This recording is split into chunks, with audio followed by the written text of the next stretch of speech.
Judgment time.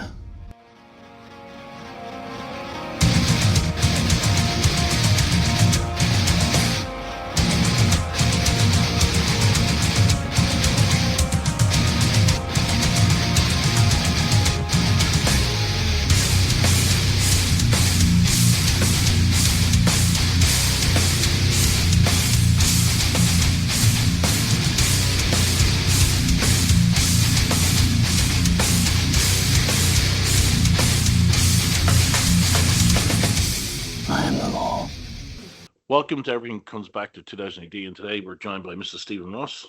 Mr. Rossy, what you want? Oh, the tree of ice cream cones, a cocoa castle for a home, custard cakes, coffee breaks, holiday world to say. Hello from, I don't know, it was kind of sunny Southern California yesterday. Today's episode comes to you from Rainstorm Clean Energy, Valencia, Orange. And Mr. John Burroughs. Hello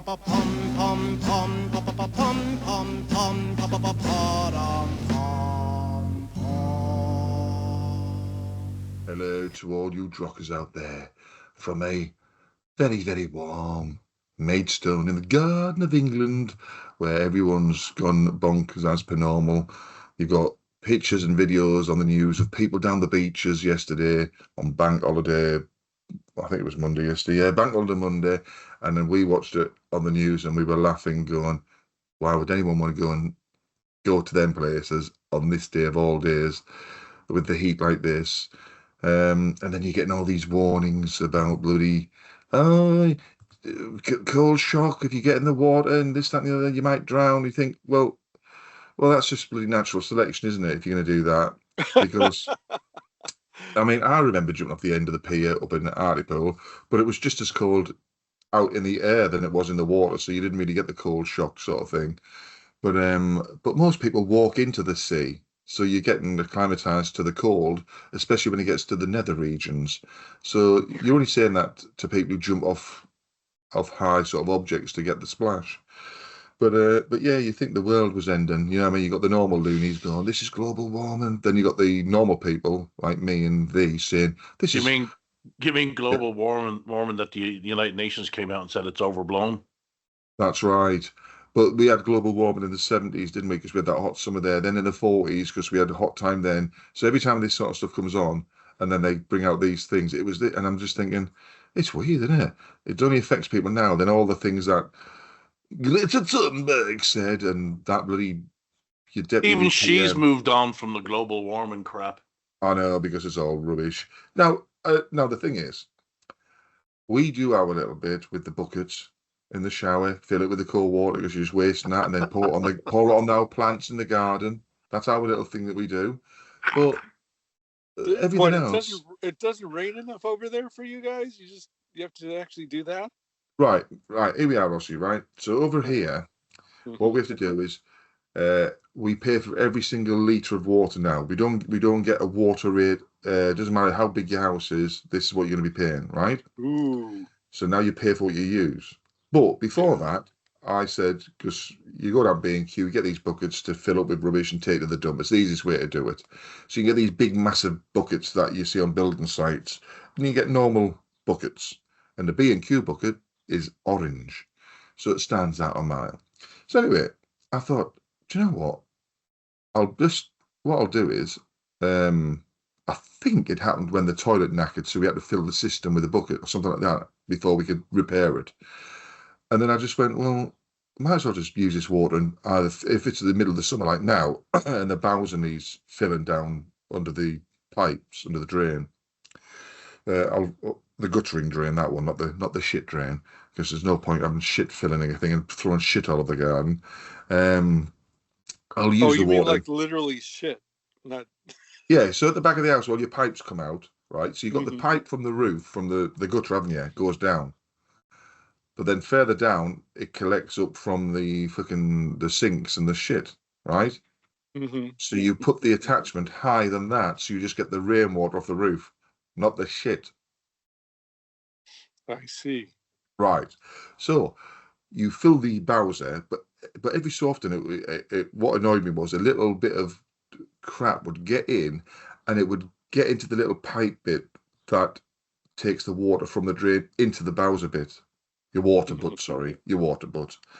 And then you'd have this massive rainfall, and then the next day I'd look in the water butt and go, "Fuck me, there's no water in here. Where the fuck did all that rain go last night?"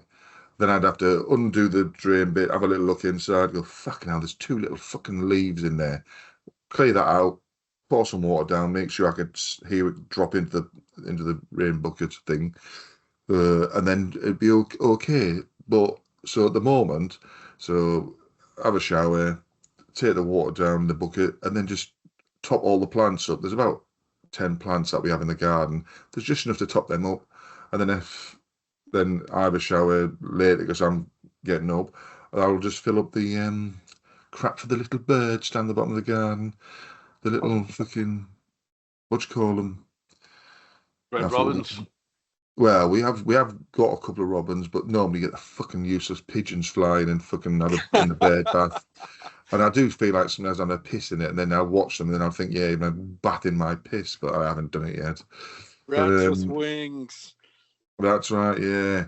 So that's why we do that with the water. But everything else, I'm just like, you get these things where it's like it's constant. Wall insulation. That was the week where I said I was Hitler. They try to tell you that the wall insulation the government approved 20 odd years ago, whenever it was, is not good enough.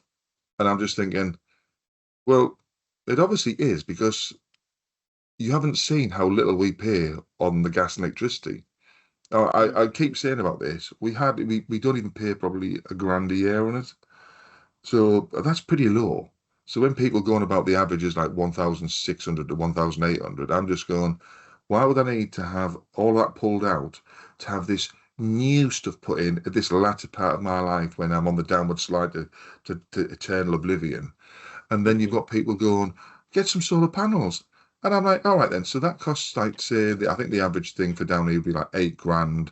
And then people are saying you'll want to have more batteries in the attic or the cellar, where they're going to put them, and then that over to this. And you think, well, why would I want to fucking do that when I'll just, unless it was absolutely horrendous, the prices, which I can't really see. I'm not really that bothered. You know what I mean? If I was starting out, you might think, do you know what? Now they've been it's out. It's too late in the day to do that now. That's right. But if you're starting out and you think the early adopters of the shit panels, which didn't have the exact power that you needed, they've all paid out fools like 10, 15 years ago. But now they get into the stuff that is pretty good. But again, who cares? You know what I mean? The only thing I jokingly said for years was I'd have a wind turbine in the bottom of the garden. Then I wouldn't have to do any of that gardening down there, which I've been doing over the pre-summer. Then we just have free electricity. I'd say you can put it in there. I want free electricity for life. But that's the only thing I said jokingly. But everything else with this heat wave, it's just like, it's insane. I mean, they're saying now, I'm just seeing Sky News have said it was at 32, breaking the all-time mere record temperature of 32.8 degrees centigrade has been matched for the first time in 82 years. Oh my God, everything comes back to 82. 82 is the average age of death. 82 years. That means there was global warming 82 years ago. Does anybody remember it?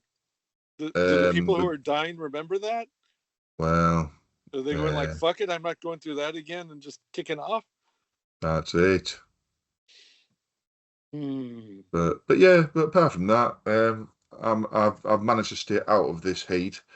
Because obviously I'm working nights, and even though it's warm, it's also you're ginger, so that's right. You got no soul, so it's probably like a reminder of where you're going to go when you die.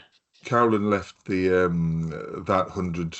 factor 100 out for me the other day. That's when I took the picture, and I thought, if you think I'm going out long enough to let the sun's rays hit me in this weather, no, you're mistaken. Now, as I've said many times, the heat here is different to the heat over there. And I've seen lots of Americans on videos saying, I went to the UK and it hit this. I couldn't believe it, because we have a different kind of heat. You know, in Needles, when we were up there before, me and Carolyn, when we went through Needles, that was just a little bit hotter than, I think we hit 43 in Needles. Now, because it was different, it wasn't too bad. I mean, I've done Saudi, I've done Belize, and then Carolyn goes, "Yeah, but we were in an air-conditioned car." I said, "We weren't always in that air-conditioned car." Jeez. But yeah, so all it is if you give it another couple of days, and then people will start whinging and whinging over here, and I'm like, now you can't do that because I was whinging from day one. Because that is what I'm going to be doing. You can't suddenly say I've had enough of it now. No, you love hot weather, so accept it and just ignore it. But yeah, that's what we've had. Dear. But apart from that, let's talk about deaths, baby.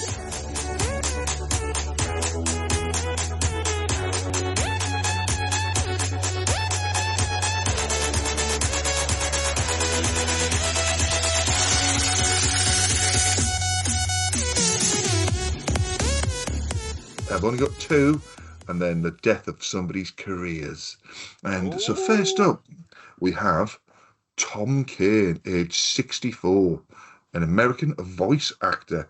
Who could he have been and done? Oh, he's done tons of stuff. He has. Some of the best known roles include Jedi Master Yoda and Admiral Yularen on Star Wars, The Clone Wars. He also did Magneto in Wolverine and the X-Men, Marvel vs. Capcom. He did some stuff in Powerpuff Girls. He also did Oxnard Montalvo in the Angry Beavers. Who doesn't want to see an angry beaver? That was actually a pretty funny cartoon. Was it? Yeah, right. That was when Cartoon Network first came out with their own original stuff. Right. Like Cow and Chicken, Angry Beavers.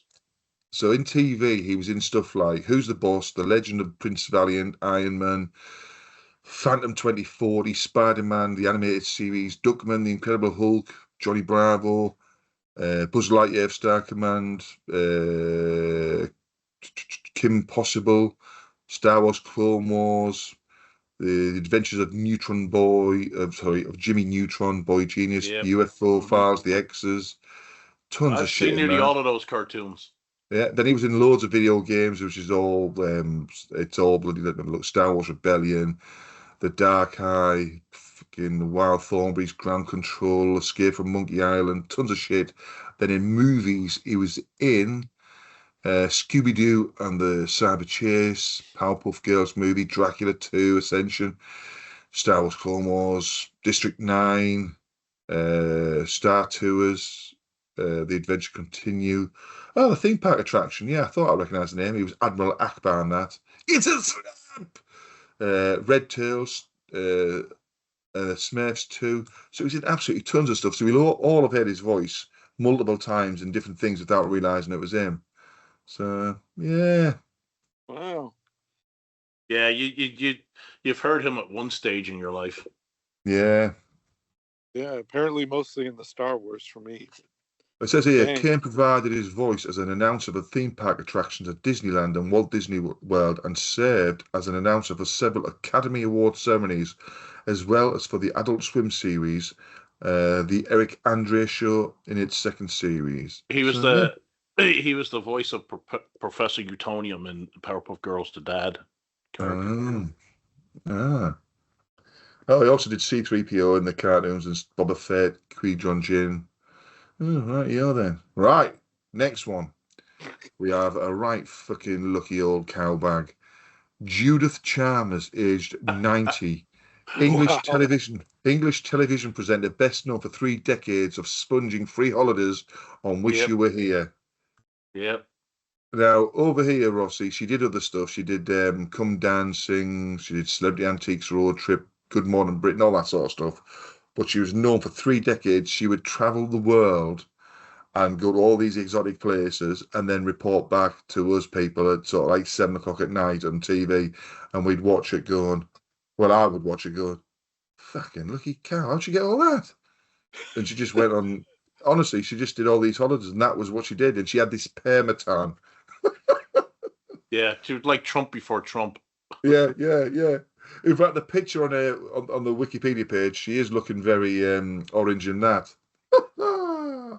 But the thing is, she came across really nice on the thing. She got it. She got what she needed to easily across. Because if you look at some of the people they use nowadays, some are really good. Others doing the holiday programs who are traveling around, and they might do like 3 episodes in Egypt. And we just watched one with one of the blokes, Dan Snow, whose dad was a big TV presenter in the past. He did Egypt. He did 3 parts of Egypt. Watched him. Excellent. Very amiable. Told you just enough to what you need without going into too much detail and making you forget what you've just heard 5 seconds ago. You know what I mean? It was really well done. But then you look at some other people and you just think, how have they got that job? Because they can't get it across. It's like when you see YouTube channels, because because I am doing lots of YouTube watching of people on Route 66 to get ideas of different areas. And when people use super before everything, so there's a super view, this food is super tasty. And then if Cowan's watched one with me, we just laugh because it's like the amount of times they say that as a descriptive word. It's like, well, the difference is between the professionals, they have hundreds of words to describe what the view or what the taste is. Menial people like us would end up saying the same thing a couple of times, and then you probably have it in your head, stuck in your head, and then you can't say it after that, and then you don't say anything that's descriptive beforehand. But yeah, she was really good on all that sort of stuff. So yeah, I mean, 81. She didn't quite make the age she needed to be to go into the longer life category. 82. Oh, sorry, she did. Sorry, she was 90. I was looking at something else. Sorry, I was looking at the one that I haven't put a thing on. 81. Yeah, she was 90. So the crack was 90 in the island, man. Yeah, but then you see on the news sometimes where it's mainly the local news where some old bloke or woman is in a care home and they've hit the 100, and then they go along and say, "Oh, you've had your telegram from the king, your card from the king," and then some of them look absolutely shagged, who are like they're just hanging on by their fingertips, and then others you're like, God, you look about sort of 75, 80. I don't know how you've gone through life and you're so compass mentis, you know what I mean? And their skin looks good. They're not the fingers aren't bouncing about, you know what I mean? So it's all just it's all pure luck. When I look at things, when you look at certain things where people have been hit with this, that, and the other, and you just think it truly is just luck. You know what I mean? You've got these old blokes and they'll jokingly say, "How have you kept alive? Whiskey and fags all my life." And then other people, they'll have a couple of cigarettes and they'll have lung cancer. You know what I mean? It's just like, well, it's to do with DNA as well. Yeah. Your ancestors, what you have, like Rossy's family may be prone to having massive prostates. Well, my dad, yeah. Apparently my dad, yeah. Well, me and you don't. You know what I mean? So it's a, Rossy's great grandfather was like Buster Gonad's pal or something. He was probably one of those ones who got across the border, saw an American woman, and just managed to say, "We'll have sex," and impregnated her, and then he died afterwards, and that's how the gene was carried across into America. Yeah, but it's not that side of the family. No. I'm further down. It's worse. It's the French side. It's further, yeah. It's further down. That's your great grandfather, but then it became your mum through the generations. No, my dad's the white side of the family. Fucking hell, he doesn't listen to a word. It doesn't matter which side. I'm on about the side that come from I said Mexico. Oh, okay. I said crawled across the border. Oh, okay. Yeah. What border do you think? Canada? Oh dear. So that's the deaths, but we'll add this as an extra bit of fun because you're doing a Flint. Yeah, because over here, doing a weave. We is in this writing that I put over here, just above England in the beautiful midgie-ridden world of Scotland. Because every time I've been up there, I've been eaten alive by midgies.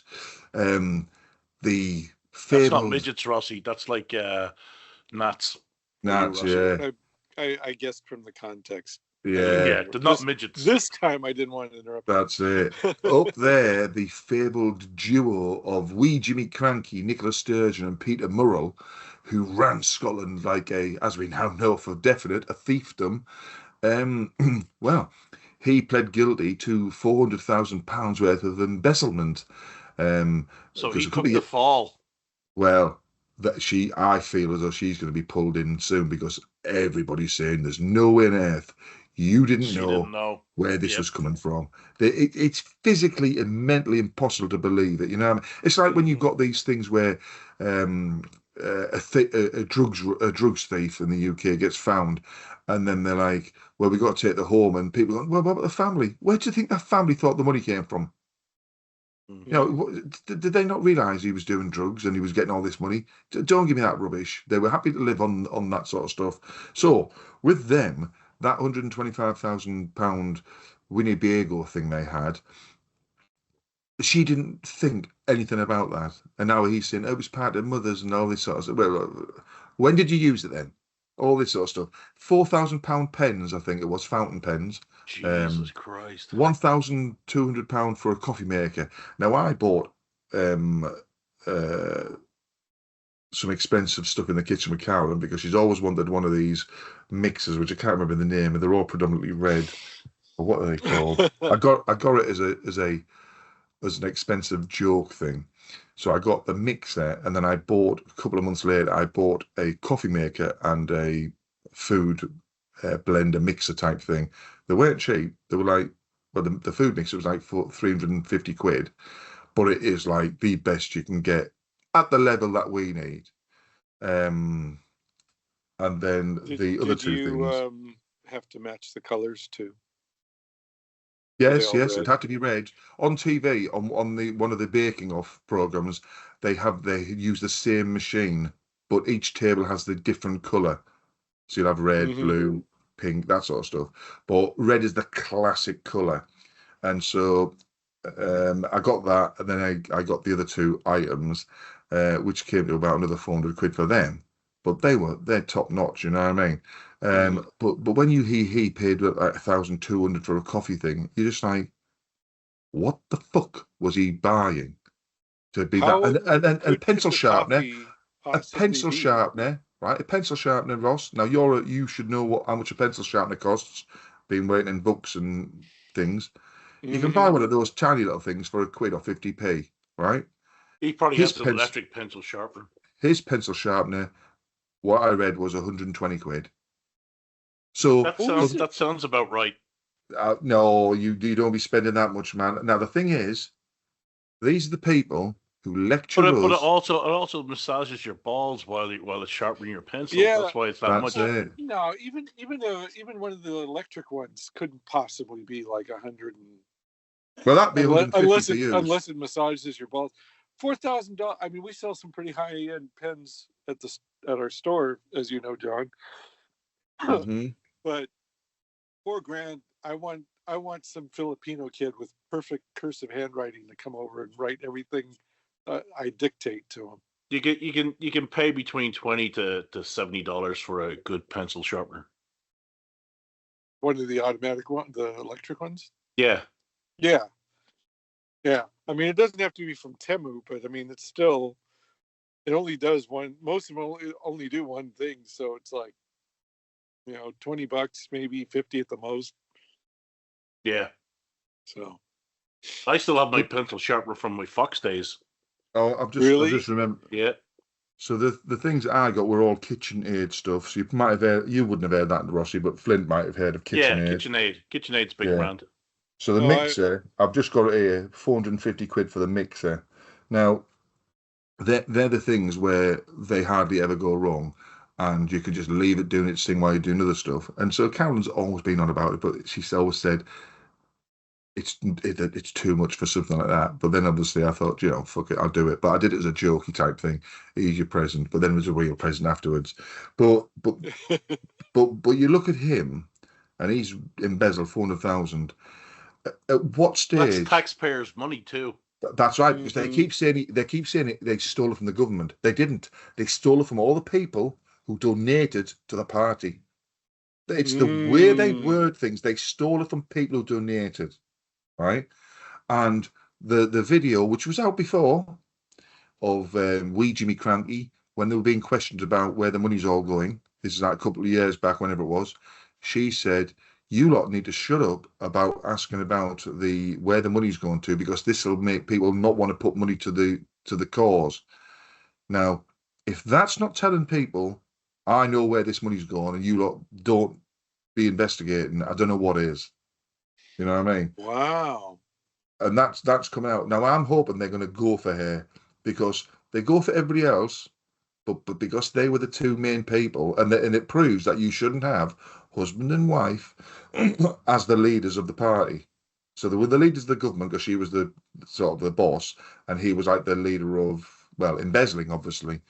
But yeah, well, I mean, mad. I know that Mr. Pelosi's not in politics, but you got the wife in politics and him in business, and so suddenly he knows where to invest everything, because the laws are going to be changing.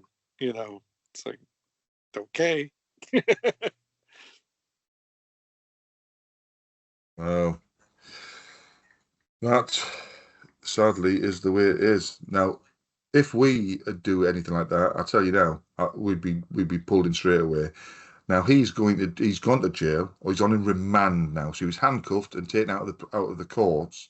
This is Peter Munro, and he's getting sentenced on the 23rd of June. So it's going to be interesting to see what he gets, because obviously we've had some interesting court cases recently where people who beat up police that had to be released. Well, I don't know if they've been released, but it all went tits up, because they couldn't come up with they had to be dismissed, the jury, because they couldn't come up with the correct sort of result. But everyone said, did they not watch the videos we've watched? And now they're trying to find out who's on the jury to see if they're from a certain persuasion, all this sort of stuff. You can't trust anything nowadays, but all we know is that people of our level, we would have no chance. We'd be like, you've done it, you're going into jail. But all the people backing these two, because they're so high up, until they had so much evidence that there was no escape. I mean, they had to be doing them anyway, because the amount of stuff they took from the house, computers and stuff, and from the officers, I thought they've got to know something to be going this hard on the bosses of Scotland. You know what I mean? But then you got to look at who else is involved, not just those two. Yeah, it's because it's like when they do a sacrificial lamb. Like I believe that fucking I'll use his earlier pre-name because it's easier. Prince Andrew. To me, he is the sacrificial lamb to get people to not look at something else, because he's so big. People who might have been looking at something equally as big, if not bigger, will go, "Oh, we got one," and then they don't look at that again. That I always wonder, because I remember that time years ago when one of the Tory lot said it's a good day to bury bad news when something major happened. So then they released all the crap they were doing, so that wouldn't make the news headlines as it would normally. So ever since that, and that's an official thing that was said, it makes you wonder. But such is life. Yeah. Well, I have two deaths. Excellent. All right. Lay it on us. The death of daylight saving time. Oh. What? Trump's getting rid of it. So you'll either be permanently 1 hour behind or 1 hour ahead, Rossy, or the same time. Interesting. He's getting rid of turning the clocks back and turning the clocks forward.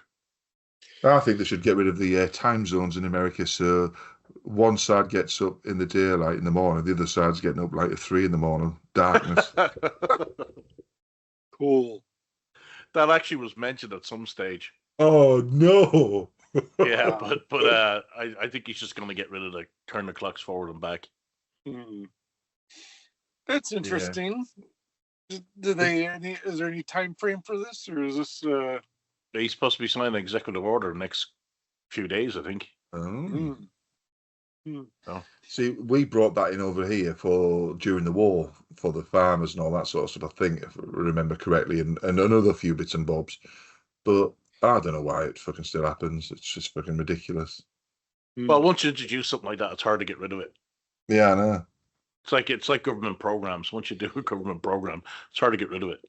Yeah. Once you give out rabbit ears, free money rabbit ears, you can't take it away from people. Oh yeah. So that's probably one. And the second thing is poor old West Ham, the death of West Ham's Premier League status. Well, it gives all those people in the Championship a chance to visit such an amazing stadium. How much did they pay for that stadium? They got it given to them for free, didn't they? Basically, yeah. It cost quite a lot of money, like 500,000 or something. I can't remember exactly, because apparently the stands move out for if they have to use it for a athletics event. Yeah, that's the problem with the stadium. Yeah. Nearly all the football commentators hate that fucking stadium. Yeah. Gary Neville said you need binoculars to see the players because the pitch is so far away. Because it reminds me of the old days in the 80s when they used to have multi-purpose stadiums. Yeah. Right. Well, now you have just football stadiums that are built just for football. So like, especially in Europe, like in Italy, you'd have a lot of stadiums that were athletic stadiums that had, and they were just impossible to yeah, because you would see it. You would see it like a European Cup night, and you would see a person score the goal, then run like 50 meters past the goal to celebrate with the crowd. I always remember those sort of differences. Yeah, so they're probably, a lot of commentators are probably glad they got relegated, so they don't have to go to that stadium. But I mean, I hate to say they deserve it, but they kind of deserve it. I mean, going down, they kind of deserve it because the fans were so fickle. They had David Moyes in charge of them, and he gave them one of the highest ever finishes in the Premier League and won a European trophy for them. Right, the first time in over 40 years or something they've won a European trophy. And instead of keeping them, they didn't like his style of play, so they got rid of him. And then they got relegated like 2 seasons later because they just couldn't get their shit together. Yeah, you'd be happy with what you got, man, because it's like the grass is greener on the other side, but they kind of got what they deserved, the West Ham fans. Anyhow, there was the 2 deaths. Well, talking about sports stadiums, I was watching this thing about Las Vegas the other night. It was a YouTube 20-minute thing, and it was saying there's 50 billion.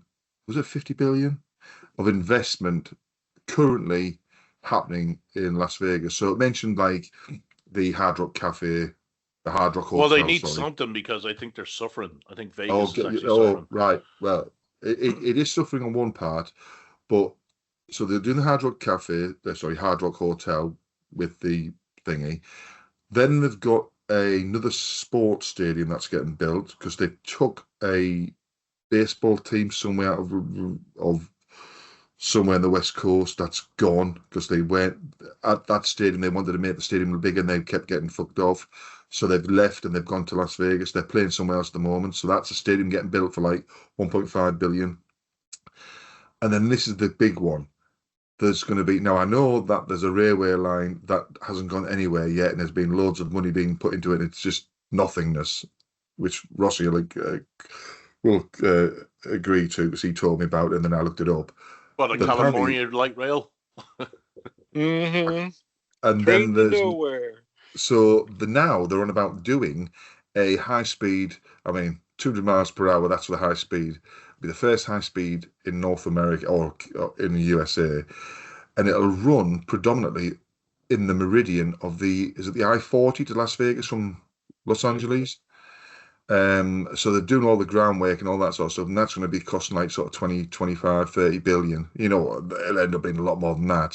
So they reckon 50 million visitors a year go from sort of Los Angeles area up to Las Vegas. So if they can do the journey in I think they said it was going to be like 3 hours or something like that, that's what they're looking at, the investment. But I do know with the stadium-wise, they're building tons of sports stadiums to make it a big sporting venue area as well, because the gambling, even though it's still there, it's not doing as what it used to do. No. It's still bringing the money in, but they've decided to go, we need to get all this, put all this in, music venues, everything like that. So everything now is going to be proper full on entertainment, like a Dubai thing. But yeah, I was watching. It was interesting to see, you know what I mean? Because I thought with the railway line, I thought, well, that would be weird because you're going to hit 200 miles per hour. Well, are you going to hit that? Because there's going to be the from driving down that I-40, there are bends in it. Yeah. But yeah, so it's interesting to see there is such massive investment still going on. But They were supposed to build a railway between Phoenix and Utah, Arizona and Utah. They never got around Yeah. to doing it. That would be really handy because there's only one way in and out. Well, actually, there's a long way around. You can go through Vegas to go to Utah, or you go Yeah. straight to Utah. But there's really only one road in and out of Utah. And if that gets buggered, you're stuck. Yeah. That happened to us one year. We went to visit Andrew, and it was snowing, and it was so heavy. You could see that there was like these big, huge trucks just slid off into the ditches, Yeah. right? Because it was that bad, and you're only moving like 2 feet every half hour. That's how bad it was on the main, because they only have one way in and out of Utah, Yeah. really. So it sucked.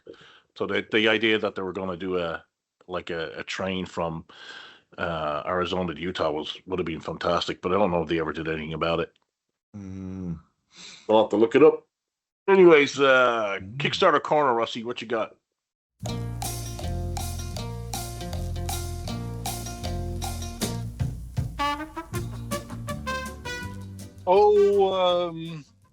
Nothing. I mean, You didn't do your usual thing with Ben this week because it was Memorial Weekend, right? I don't know why he didn't. What I do is I entirely drop it in his lap. So do you know? Yeah. So if if I'm kind of jonesing to talk to him, I'll be like, "So we doing something?" But mostly it's like he contacts me, and so they must have had something going on because they postponed the Antarctic press meeting till today, so I can't make it for that again. I couldn't make it last week because I got called in work at the last minute, and I can't make it this week. So, and then, so yeah, no, I'm trying to think of like if he's even got a Kickstarter going yet. He doesn't. Tomorrow Man got funded, didn't it? Yeah, but not very much. I don't, you know. I have a suspicion of something that might have hampered it, but AI stuff. Yeah, well, I mean, there's absolutely no AI in the artwork, but he made like an AI trailer for Kickstarter to promote it, and I was like, dude, yeah, I mean, you got the AI police coming in down in every comment section for something that looks like it maybe kind of sort of could be.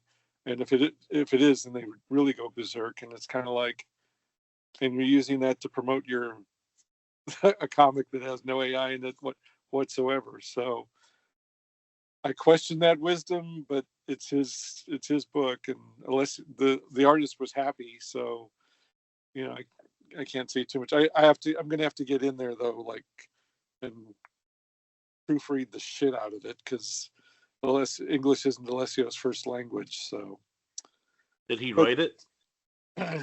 I'm unsure, to be perfectly honest with you. I heard there was a script writer.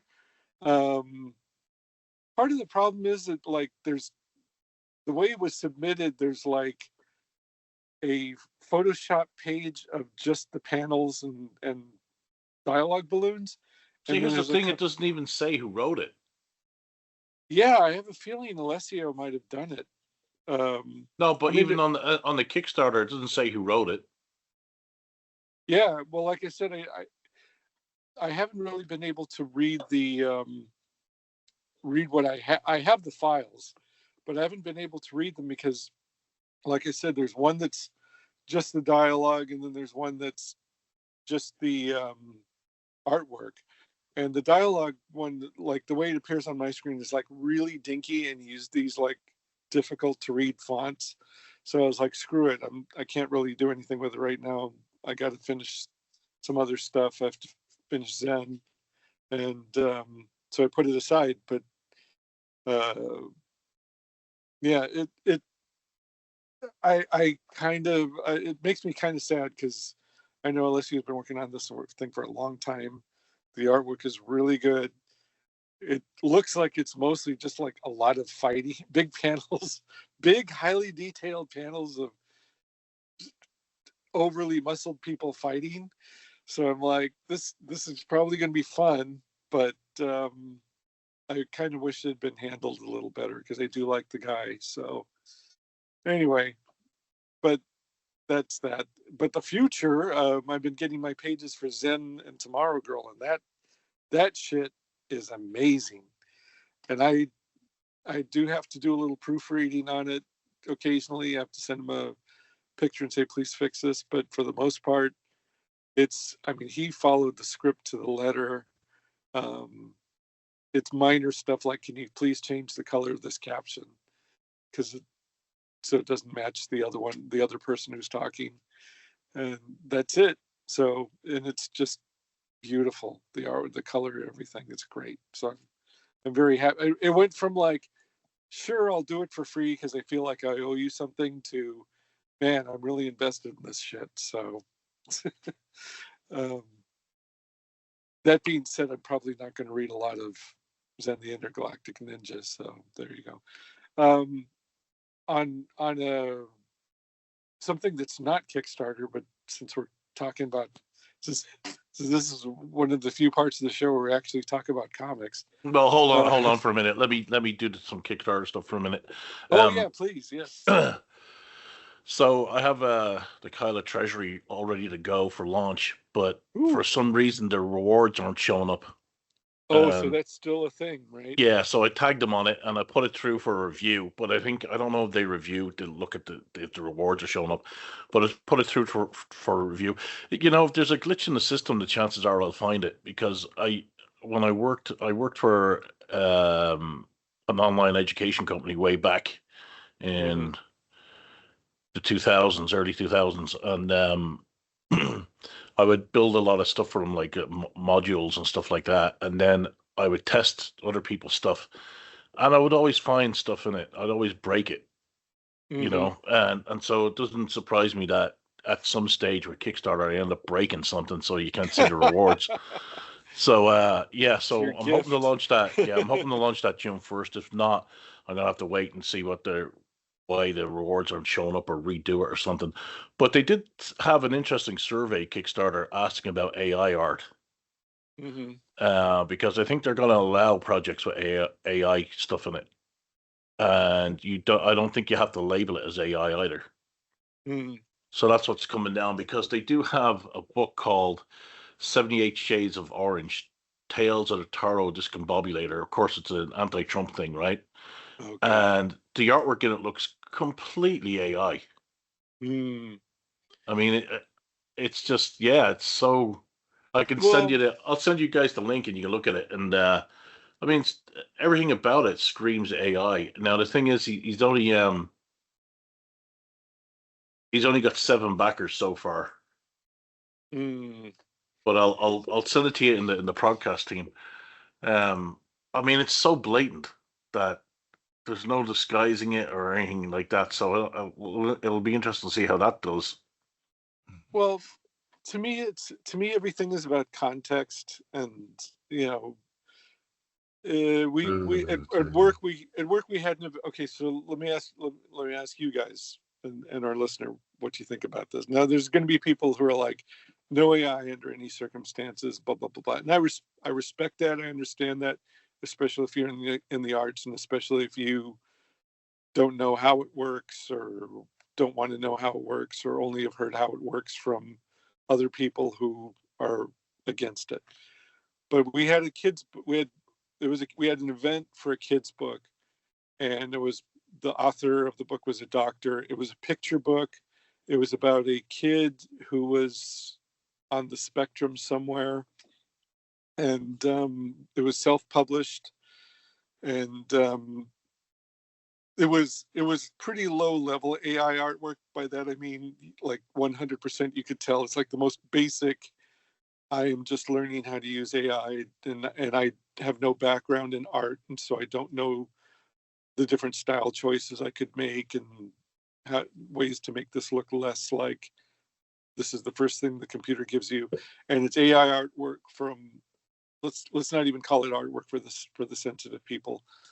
It's AI generated imagery from like a year and a half ago. So you kind of have an idea what that looks like, right?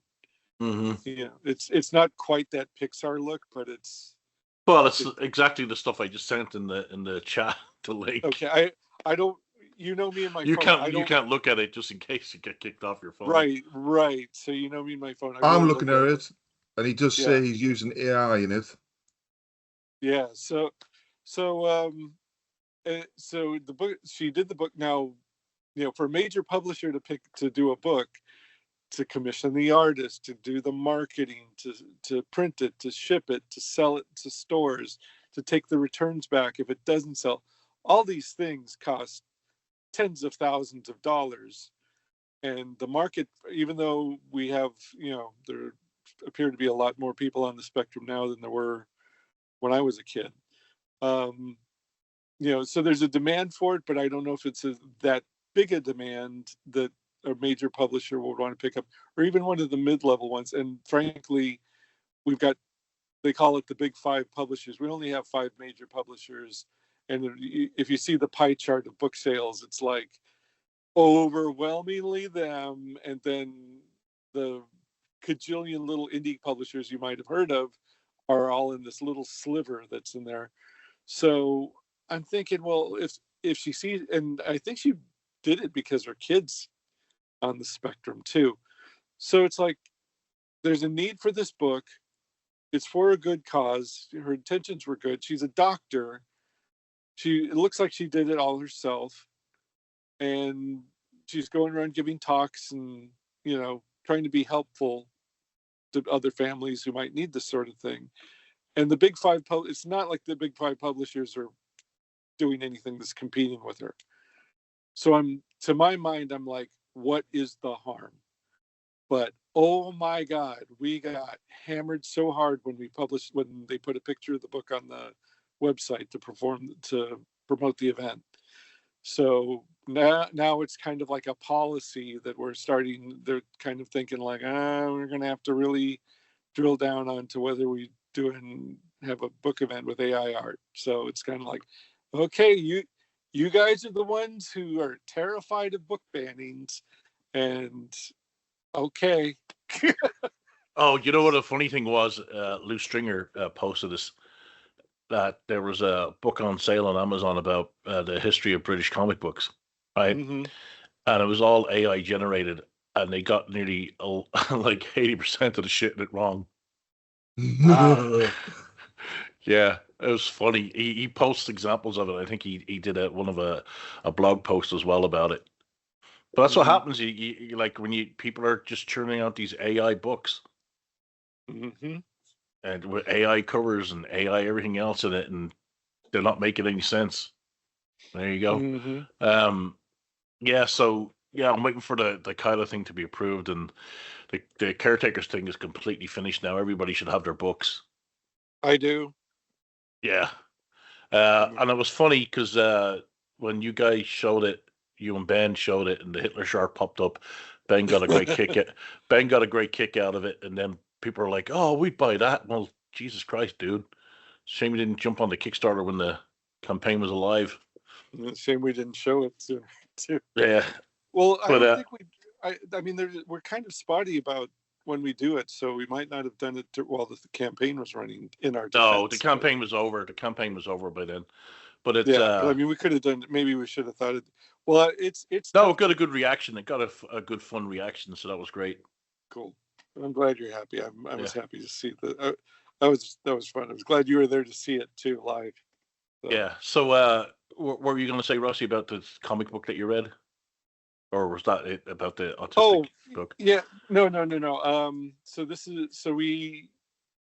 Just about comics in general. So I got there's a new Zorro comic out that Howard Chaykin wrote, and it looks just like they tried to make have that Alex Toth sort of look, like it looks like a 1950s Disney Zorro comic. Looks kind of fun. Which will work for Zorro. Yeah, well, but again, I'm like bitching. It's the same bitch I always have about this sort of thing.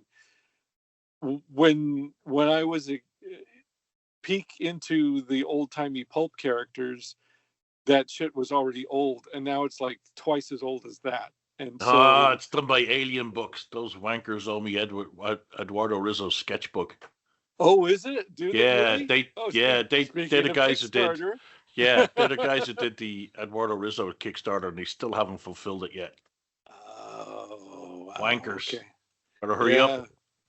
Yeah. Okay. Fair enough. And then, and then the new issue of Thundar is out, and so I haven't read it. I haven't had time to read it yet, but I have admitted when I was wrong. It's looking better with each issue, but again, when this thing is done, I assume it's going to be 6 issues like all of their other stuff. The problem with that is you got to start out strong. Your first issue should be really your best issue. Right. That'll be the one that'll hook people. Yeah. Right. I mean, but it feels like they're sort of learning as they go. The guy who wrote it has written he's written tons of stuff.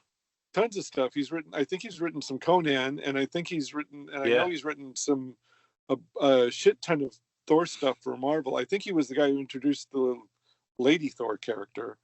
So, and he did a thing called Bug Wars too, and like everything I've read by him has been. Oh, Bug Wars is actually pretty good.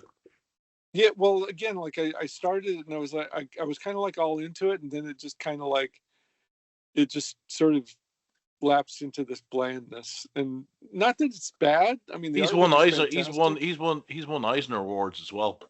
Yeah, but I mean, the Eisner Awards now it doesn't mean anything. No, he wrote Wolverine. He was one of the writers on Wolverine for a long time. Ghost Rider, Black Panther. He did Punisher. He did some Punisher stuff with Steve Dillon before Steve Dillon died. He's done a lot of stuff. Yeah, I mean, but he's so is Gordon Rennie. So Tom Tully. Which is kind of those are all kinds of cheap shots, but I would actually say he's a little better than those guys. And in this day and age, it's like, who would you get to write that? Who else could you get to write that stuff? Who would be a competent writer of that kind of badass sword and sorcery fantasy? He seems to be like the go-to guy for that. So it makes perfect sense. Before I forget, Rossy, sorry for interrupting you. I'm going to forget when I say this. They Mad Cave just released a reprint of the Flash Gordon 2-part thing that Al Williamson did way back in the 80s. Oh, from the movie? No, it was just based on the classic strip, not from the movie at all.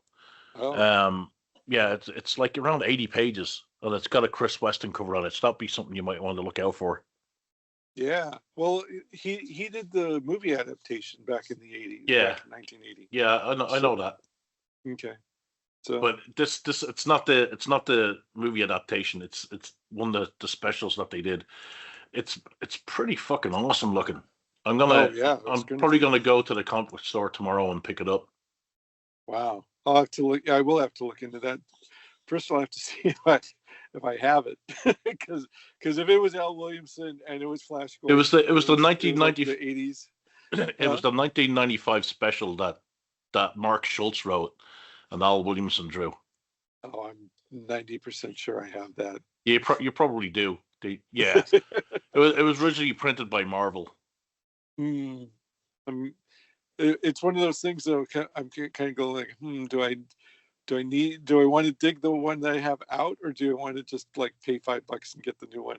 Or is it $5 or about? Do you think? It's I don't know. It doesn't say. Okay. Well, it's 80. It's around 90 pages, so it's gonna be like $8 or something more. But it does have like an interview with Mark Schultz in the background. He's the guy who wrote it. Awesome. So yeah, and it reprints some of the King comics. Remember, King did Flash Gordon for a while. Mm-hmm. It has little bit of that in there. Awesome. Yeah, I'm gonna probably pick that up tomorrow.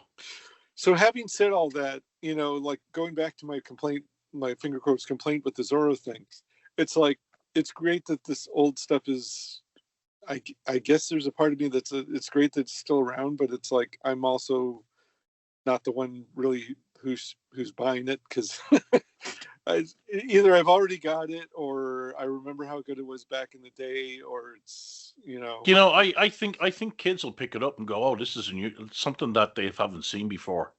I hope so. You'll be surprised. You'll be surprised at what kids will read. Well, I mean, I was that kid back then, so maybe keeping it in print is worthwhile. So I hope that's true. I hope even though Mad Cave's doing like what, the dozenth version of Flash Gordon out there, and I'm kind of like, okay, I've been there, done that. But here's the thing that a kid would think, and here's the way I would think. I would think this is something unique and unusual that I haven't seen anywhere else. I think I might start reading this because I'll be the only one in my group reading this, and it's cool. That was me in the 80s. So there you go. I sincerely hope that's true, and and I'm not going to lie. I mean, all those Mad Cave ones I've seen, they look really good. It's just kind of like not the Alex Raymond one that, and what I love about the Mad Cave ones is that on the inside back page, they will reprint one of the Sunday strips because they still have it syndicated, Flash Gordon, and the style of that is really Flash Gordon, the animated series type style. Nice. Not the filmation, but more like the Batman animated series, but it's real clean. Yeah. That kind of look. It looks amazing. I also like how more and more like they're trying to make Ming like green and then pointed ears, and try to get away from the yellow peril part of it. Yeah, which you can understand. Yeah, I mean, in the weakest defense possible, you could say like, well, he's not really Asian because he's never been played by an Asian actor in movies either. He's an alien from Mongo. It's like, so it's okay. He was played by Charles Middleton, wasn't that his name? He was he was a foil in a lot of Lauren Hardy shorts. It's really. He's the one when they're in the Foreign Legion. He's the one that runs the fort. Yeah, it's really Ming the Merciless. Yeah, I know. It's really weird to see him and Clayton Moore in other roles. It's like, my God, you're the Lone Ranger. Yeah, especially Clayton Moore, especially you see him in one of those serials. It's like, well, wait a minute, that voice is the Lone Ranger. Yeah. So, but otherwise, to be oblique, there are some files, over 110 of them, that have been submitted to the Antarctic Press Google Drive as of yesterday. So there's another Kickstarter on the not too distant horizon now. So they have to be approved by somebody, and then we can. You're talking about the Carla Munro book? Yeah. There you go. Well, you keep it secret. Let people know. Build up excitement. Including yours, buddy. Well, I just have to make sure the trigger gets pulled on their end of it. But when I reached out to her manager like last week, and she seemed ready to talk, but then she had to ghost me because something happened with her mom. So, well, I wouldn't call that ghosting. I know. Well, no, the way it happened. That bitch, she wouldn't respond back to me because her mother's dying. How dare she? I mean, she didn't say like, I got to go, something was up with my mom. She just stopped answering. Oh, but you found out later. And then a couple of hours later, I just looked at her Facebook page, and there's this picture of her mom looking terrible and in the hospital. So I was like, oh, well. Sure, that's not Carolyn Munro she was with.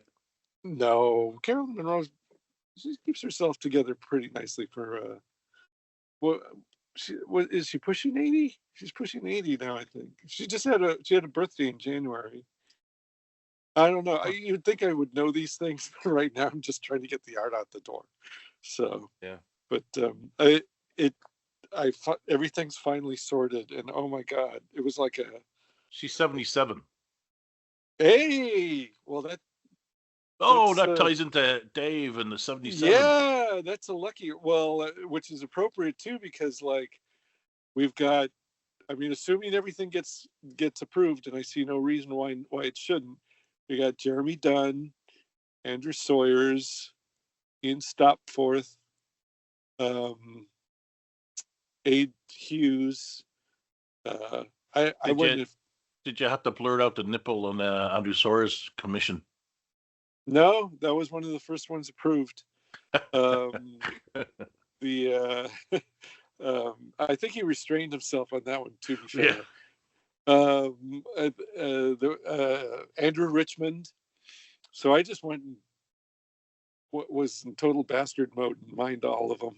There's probably a couple of others I probably could have hit up, but no, that's good. Yeah. So maybe when you put out the Kickstarter, the guys will start promoting it. Maybe the 77 guys will, because you used a lot of their artists on there. Yeah, and I mean, even though you know, the talks we have here and the ones I have with Ben, where I'm not like freaking out over the AI stuff. I will, for those of you who are sensitive to it, I can guarantee, because this project has dragged on for so long, it was begun before AI was available commercial, to the public. So there will be no AI artwork at all. It's all or AI generated imagery at all. It's all human artwork. Some of it's digital, but a lot of it's even just pen, paper, ink, painting, all that stuff. So it's going to be like an old school project right there. It's going to be, and I can see why I kind of flamed out, because there's some of these people are really well known in the fan arts field, and so we cannot fuck this up.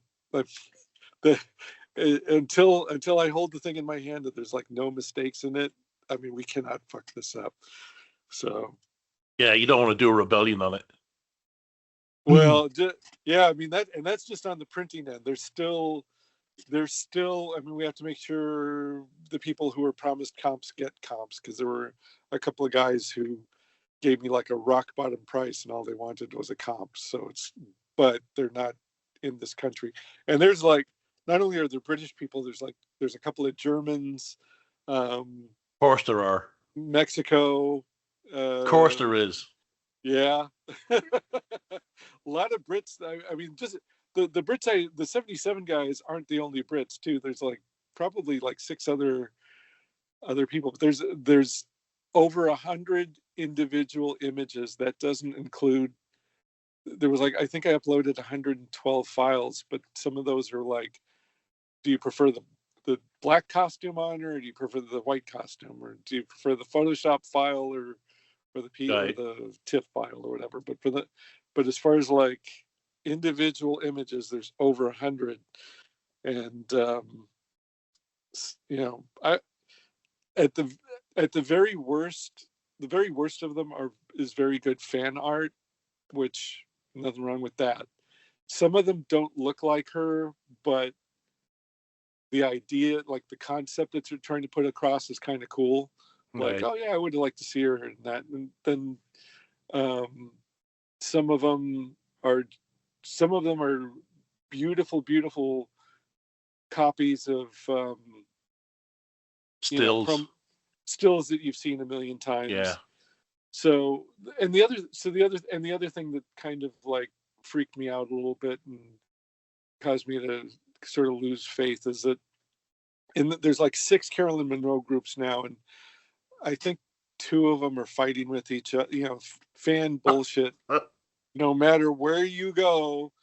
But I mean, I've been a member of most of them for years now, and all they do for the most part is pass around the same stills that we've all seen like dozens of times already, or have downloaded on our hard drive or whatever. So it gets to be like, oh yeah, that's the Dracula one with she's got the hip boots and she's got her hands on her hips and da.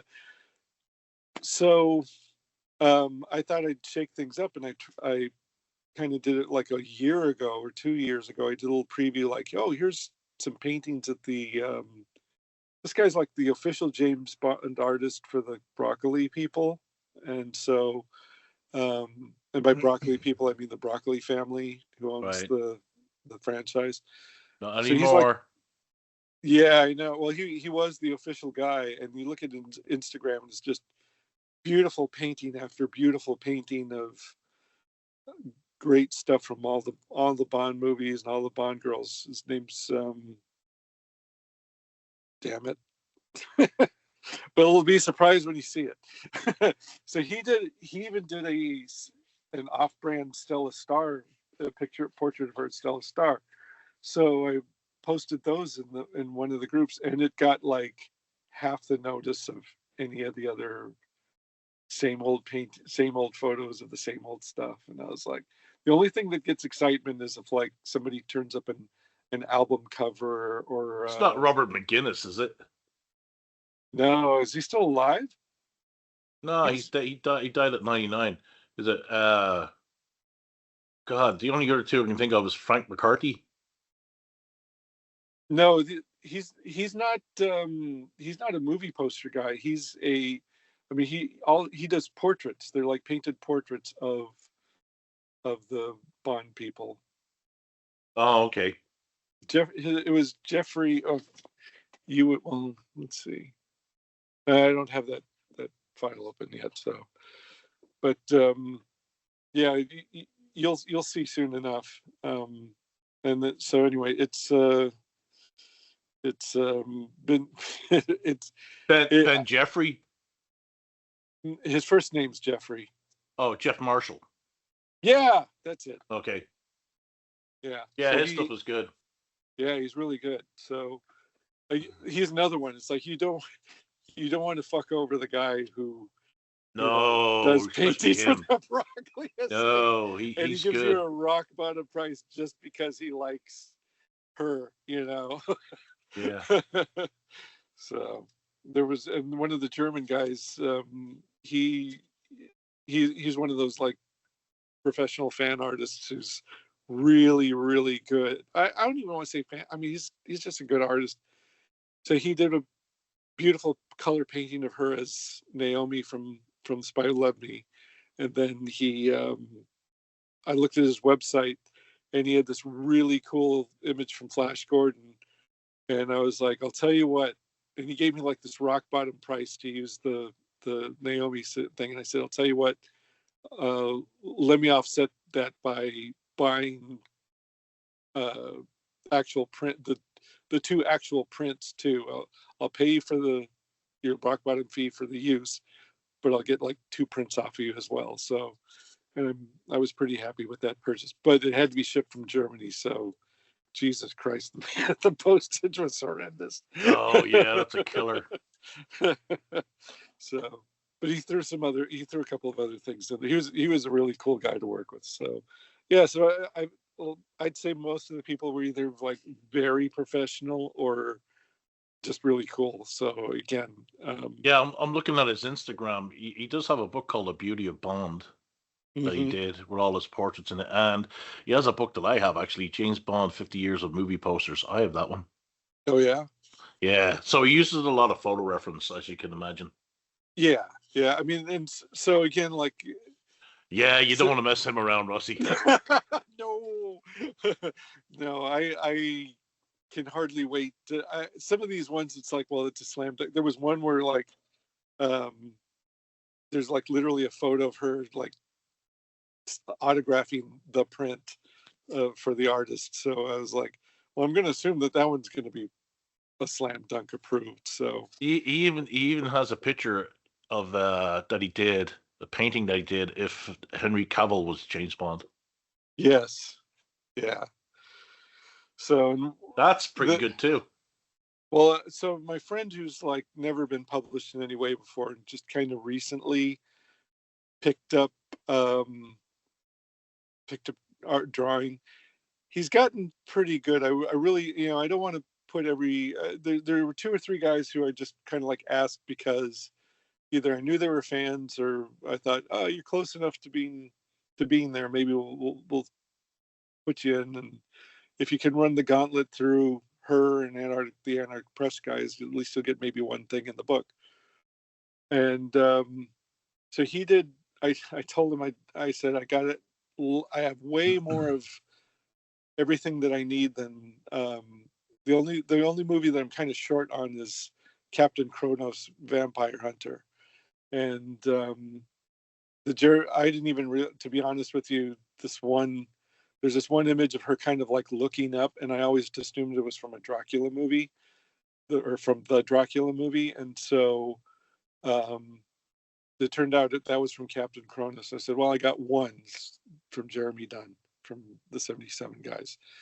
And so I said, could you do that one? So he sends me I gave him a copy. I lent him my copy of the movie, blah, blah, blah. So he does he does one from the Dracula 1972 movie. And not only that, it's the still image of Christopher Lee looking at her bloody neck, and she's like showing him her bloody neck. We've all seen it like 1,000 times. And he does that one. And I told him that. I said, well, and so he said, all right. So he went away. The Captain Kronos ones are pretty good, because some of the stuff is, not every image is like an absolute banger, but I still want to include it. I would say that would be one of the ones we'd probably do instead of being a full page, like the Jeff Marshall. Yeah, have it inset somewhere, or have it. Yeah. Jeff, we could do like a four image page or something. It would be just fine as one of those. And look, because it's nice, it's well done enough to be included, but Jeff Marshall, he gets a full page. Because he's a big name too. Yeah. So, and there's another guy, Doug Klauba, his name. He won like the Pulp Factory Pulp Awards, and he's been doing book covers for the Burroughs estate. Yeah, so anybody like that, you got to give full page treatment. You do not want to fuck that guy. No, you don't mess them around. Well, here's your. He opens up the book, and there's his image, just like a postage stamp in the top, in the bottom right corner. No, you got to give them full billing. Yeah, and well, some of them, I mean, the image was already small, like a couple of more sketch cards, and a couple of them were just small to begin with. So it's like, well, that's okay. Yeah, please, so please understand that there was one. He was a friend of a friend. The friend I worked with at Vroman's, and he does like humor. He does a humor strip called Frownland, and so he did a funny image. It was like a funny cartoon of her having tea while everybody's waiting to fight her. All the monsters waiting to fight her. Oh, that's funny. So yeah, it's pretty good. And so he recommended a friend who did her as Adam, wearing the Adamant Goody Two Shoes outfit with the guns and the top. But this other guy, who I found out, he was another one. I just thought he was like a very talented digital painter. Turns out he's been working for Warhammer and a bunch of other companies. He did her as we're talking about this way too long, so this will be the last part. So there's a image of her wearing like this sort of white dress. It's not really a dress, it's like a white yeah, I think I've seen costume. And I've heard confirmation yes, and then I've heard absolutely no, that it's her, that was going to be her Vampirella costume if Hammer had made the movie. And so he took the idea of that costume and did a really nice sort of like Gothic book cover image of her wearing it. And the one I'm going to submit isn't the final one. I told him like, hey, I'm going to it's now's the time for me to shit or get off the toilet. I'm going to submit it. And he goes, oh, give me a week. I'm going to upgrade it. So he sent me the upgrade, and it's like, holy shit, dude. Even better. And also he did an image of her as Adamant in the Adamant Dandy Highwayman costume, and I'm like, Damn. But that's not finished either. But I mean, it's finished enough for almost everybody else. But this guy's going all out, and he's just doing it because he loves her. Because he's doing it because he's in love with the subject matter. And I'm like, dude, he's another one that I cannot fuck over. So No. Yeah.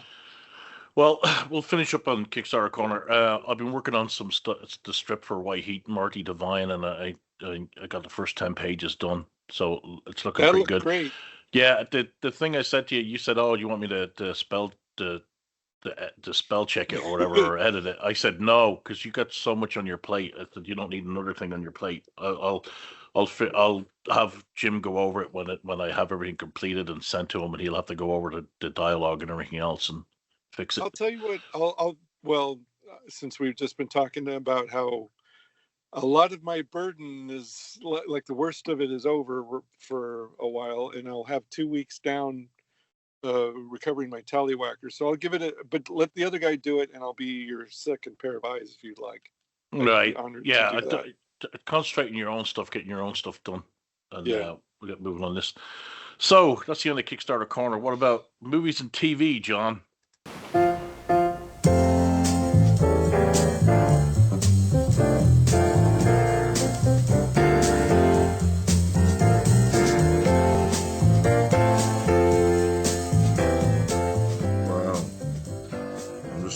Something down as I've just seen something I want to remember later on, which is interesting. Right, here we go. So, as I scroll down the page to movies and TV, well, I've not watched any movies. I haven't had time. My life is just so amazing. But the TV series, I watched all the episodes up to now of the Dutton Ranch series, 3 episodes. Really enjoying it. It's just as good as Yellowstone with all the intrigue and things that are happening. Marshalls, I watched the latest episode. I think it was 13 yesterday. I can't remember what number it was, 11 or 13. Who knows? Anyway, I fucking knew. There's a person being introduced. I knew he was a fucking bad one. There's fucking loads of shootouts and stuff. Your dad will enjoy this, Mr. Ross. I'm telling you now, the latest episode. Oh, we already saw it. Did you see it? With the end, with him getting on the plane, I fucking knew it. So basically, Luke Grimes is got his little ranch with a certain amount of cattle, and this businessman comes in with his daughter, who's quite nice, and she's flirted with him, and he offers to buy out the ranch, quite nice, substantial amount of money. And then Luke is thinking over it, and he's about to sort of go for it, and he decides not to.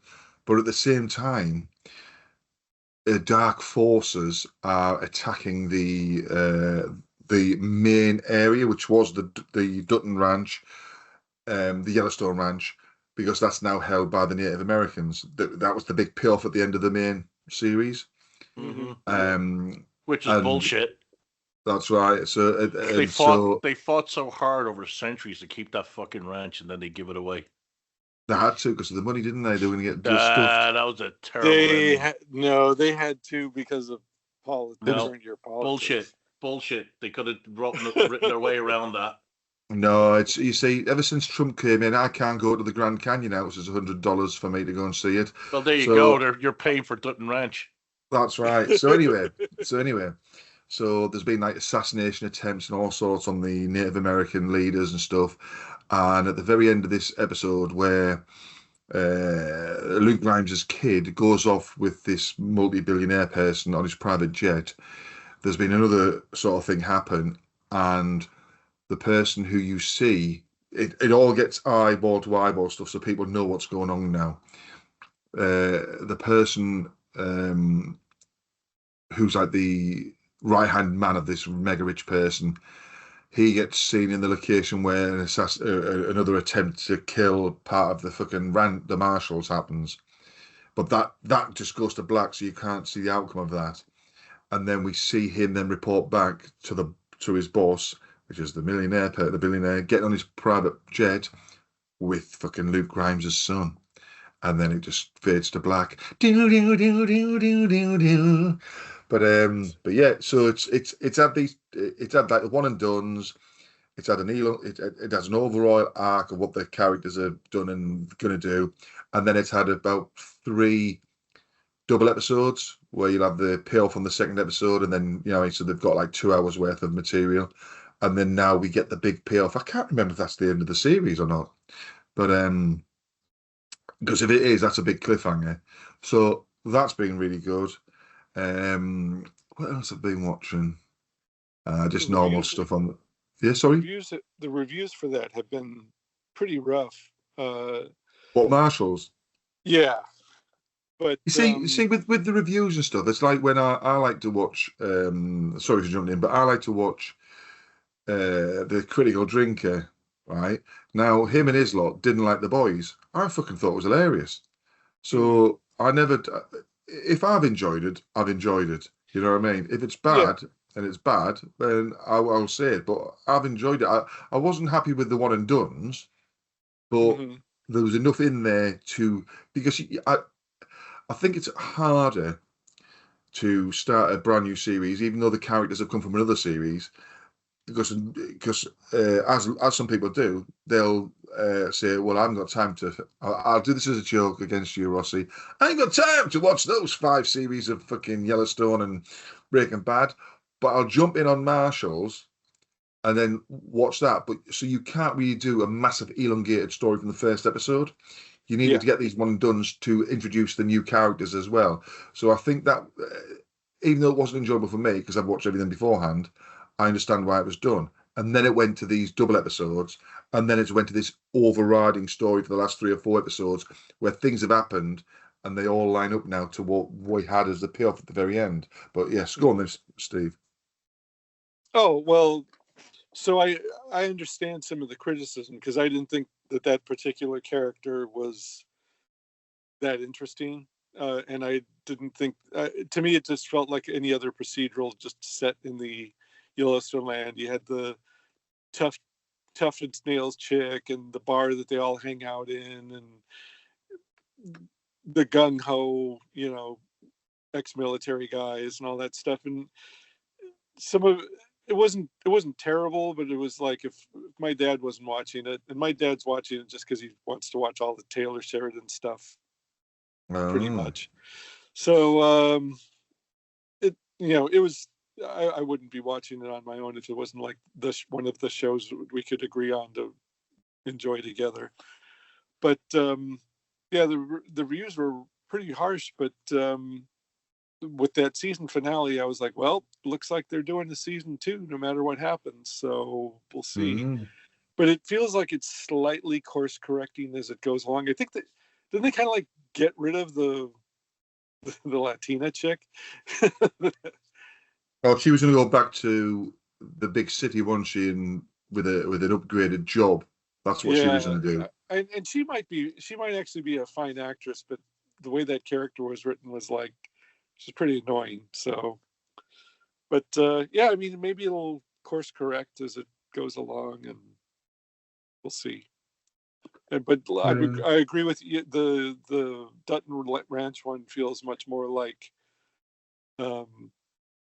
it's a slight drop from the main series, but it's not as much. It feels. Well, the difference between them and the Marshalls is Luke Grimes is not, as you mentioned, is not a fucking interesting character at all. He's like a fucking pastiche type of thing, just right. He's got to be fucking determined on this. He might have a little tear when he thinks of his wife who's dead. Those are the things. It's like by the numbers. But with the Dutton Ranch, with Beth and the hubby, they are fucking well-rounded out characters. You know exactly what their reactions are going to be. They have got the instant anger. They have got the pure love for each other and the love for the area. They will do anything for each other. They'll do anything for the ranch, that sort of stuff. So you've got that instantly. So you can go straight off and do all these things. But he is very bland. Yeah, I mean he's such a good guy that it makes for bland stuff. And I wish You'll Oh, know. and You'll in that he last was episode, sorry, and in the last episode, we had Judge Dredd syndrome, didn't we? When all the hitmen came to take them out, he could shoot them all willy-nilly, instant headshots. The other lot who had their guns just didn't seem to hit anyone. yeah. Yep. So anyway, yeah, it's both. I mean, both of the Marshals is okay. I mean, it's not offensively bad, or I don't dread having to watch it or anything. But the Dutton Ranch one definitely, if you like the main Yellowstone stuff, you'll definitely like it, because it's at worst it's 3/4 as good as the other one. So The way I would class it is if the Marshalls never came back, I wouldn't be bothered. But if the Dutton Ranch didn't come back after a series, I'd be like, oh, for fuck's sakes. if they moved Grimes to Texas and made him part of the Dutton Ranch series, cool. You know, that would be getting the band back together, because I That's could live it. without because his war buddy. His war buddy has this one facial expression, and it's Yep. kind of like when he raises his eyebrows, and kind of like, it's sort of like a who me expression for everything. Do you know what I'm talking about? That one expression? Yep. Yeah. So that gets to be like, oh, whatever too. And my boss hate watches the Taylor Sheridan shows, um, because her husband watches like that and Reacher. It's like I get her. Well, He she'd probably her like the Reacher spin-off of the female lass. She'll probably enjoy that when it comes out. the inevitable spinoff from her. That's already been filmed. Oh, really? Yeah. It's one of those things where you go like, well, of course it's coming. And in this case, because she's kind of cool, as a part of the Reacher team, she's kind of cool, and it's kind of like, you know what, that might be fine. But just because it's 2026, you know that character is going to get her own thing. And the way they kept like bit by bit giving her more to do and making her a bigger part of the show, it's like, of course they were going to do that. So I think the problem is nowadays it's they eventually bleed things to death with it. I've just seen online that there's a sequel to the Peaky Blinders coming, set 10 years after. Mm-hmm. It's going to be on the BBC, and then it'll go around the world via Netflix. And they can't leave well enough alone. Yes. Yeah. And I think at the end, if you have it, because all they're thinking of is like, oh, well, that was brilliant, we will do another one. But the problem is it's diminishing returns, isn't it? There's not very often that a sequel comes out that's better than the original, especially in TV series. It's like when they bring back a cast and they'll do like a sort of, not quite a reunion thing, but something very similar. And you think, yeah, all the characters are there, but it's not got that feel. A bit like when a rock group comes back, like I will just use this one because it just came into my head. If you look at fucking hell, I've forgotten the Eurythmics. I quite enjoyed them. Brilliant when they came out, but then they reformed again later on. They never really did anything because their time was up. You know what I mean? So I look at these things and I just think, how many more versions of this are you going to do? Because even though I'm enjoying both shows, like I say, I don't care if Marshall's ended, but if then they suddenly decided, you know what, fucking Luke Grimes' kid, he's just killed somebody, we'll have him as a spin-off thing, that sort of shit where it's just never ending, and it's just like, fuck me. Yeah, well, it's easier to make a spin-off than to take a chance on something new, and you know, better than is not the goal. Good enough is the current goal for all that stuff. So, but as we know, there's many writers out there who've got brilliant ideas and stuff, but yet but then they'll stick with certain people who've wrecked things. Oh yeah, remember who was the name of Flint? Might remember. There was David Koepp. He wrote the. He's best known to us for having written the first of the Sam Raimi Spider-Man movies. I also think he wrote The Shadow too. Yeah, he did. Like, he was the go-to guy they went to for any superhero stuff. That was exactly the phrase I was going to use. Like, and I read a screenwriting book where like he was name checked as like, unless your name is David Kep, you're not going to get the superhero franchise. And he was like the most mid writer ever. None of those were excellent. They were just kind of like not as terrible as the previous superhero movies had been. So anyway, yeah. So you're right. So you're right. And there's probably like a dozen other nerds out there who probably could have come up with a better, super take on that. But what are you going to do? That's right. What did you watch, Rossy? Well, aside from those two, the only thing that I think I can add that's worth anything is I watched Mortal Kombat 2. Oh yeah. Speaking of Judge Dredd. Is that the one with Carl Urban? Yeah. Yes. So it's controversial, and before I watched it, I stumbled across the Film Threat review before I watched it, and Critical Drinker, like John says, comes up in my feed a lot. So I listened to what they had to say, and why didn't you watch it first and then listen to them instead of spoiling it for yourself? Because I was in the shower and I didn't want to drip all over the floor, and it's just like playing through. So fine, fuck it, whatever. But and I've seen it. And they all have to have their like cred background, like, oh, I played the game in the 90s and so here I don't have a lot of Mortal Kombat credit. I saw the first movie. I loved it. My experience watching it at a bargain matinee. For those who haven't heard the story, I saw it at a bargain matinee afternoon, first day. I gotta play the soundtrack now In the theater, and kids were running all over the place, and just this is before this was like commonplace. They were just like screwing around and making all this noise. So I'm like, oh man, I hope this doesn't continue during the movie. So the lights go down and some trailers run, and again, they're not exactly quiet during this part, but I'm like, okay, so it's still the trailer.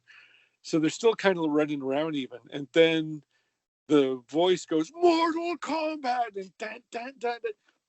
And this chrome dragon head with fire coming out of it starts coming across the screen. And those kids were like in their seats, eyes on screen. It was awesome. And during the whole movie, they were like, it's Johnny Cage, it's Liu Chang, it's Raiden. And like, man, they were into it, and I was too, because I'm not a big gamer, but of all I love the first Mortal Kombat game. Well, of all the games, I do like that one.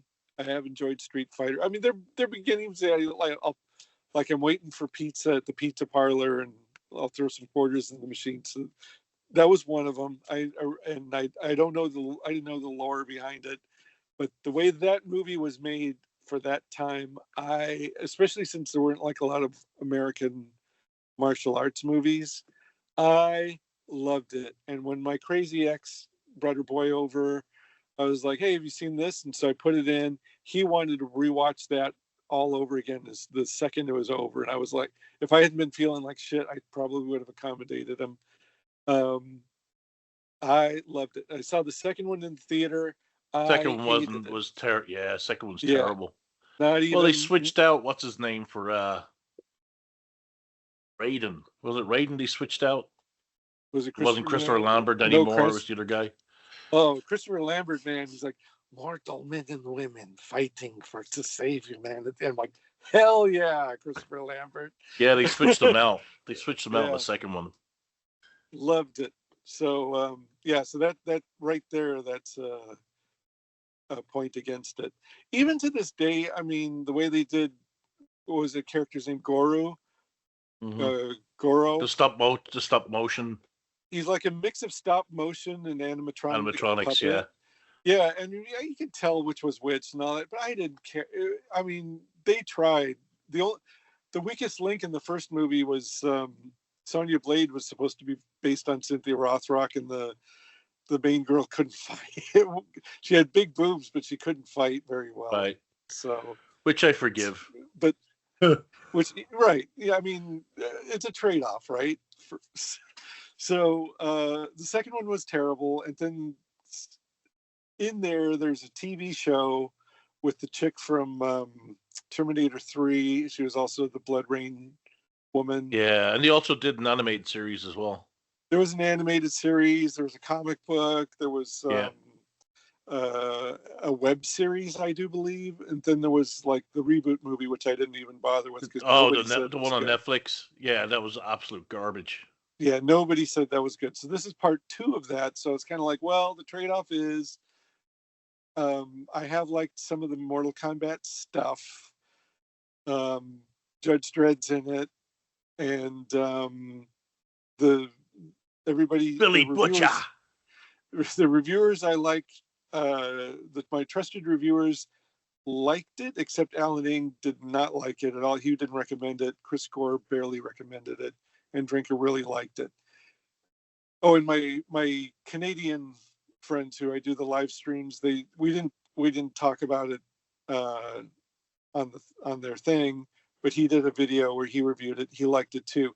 And I think people who are a little bit younger who liked the game a lot are the ones who got into this movie because they knew the characters and they knew any character in this movie who wasn't in the very first movie. I was kind of like, first I had to get used to who this new actor playing them.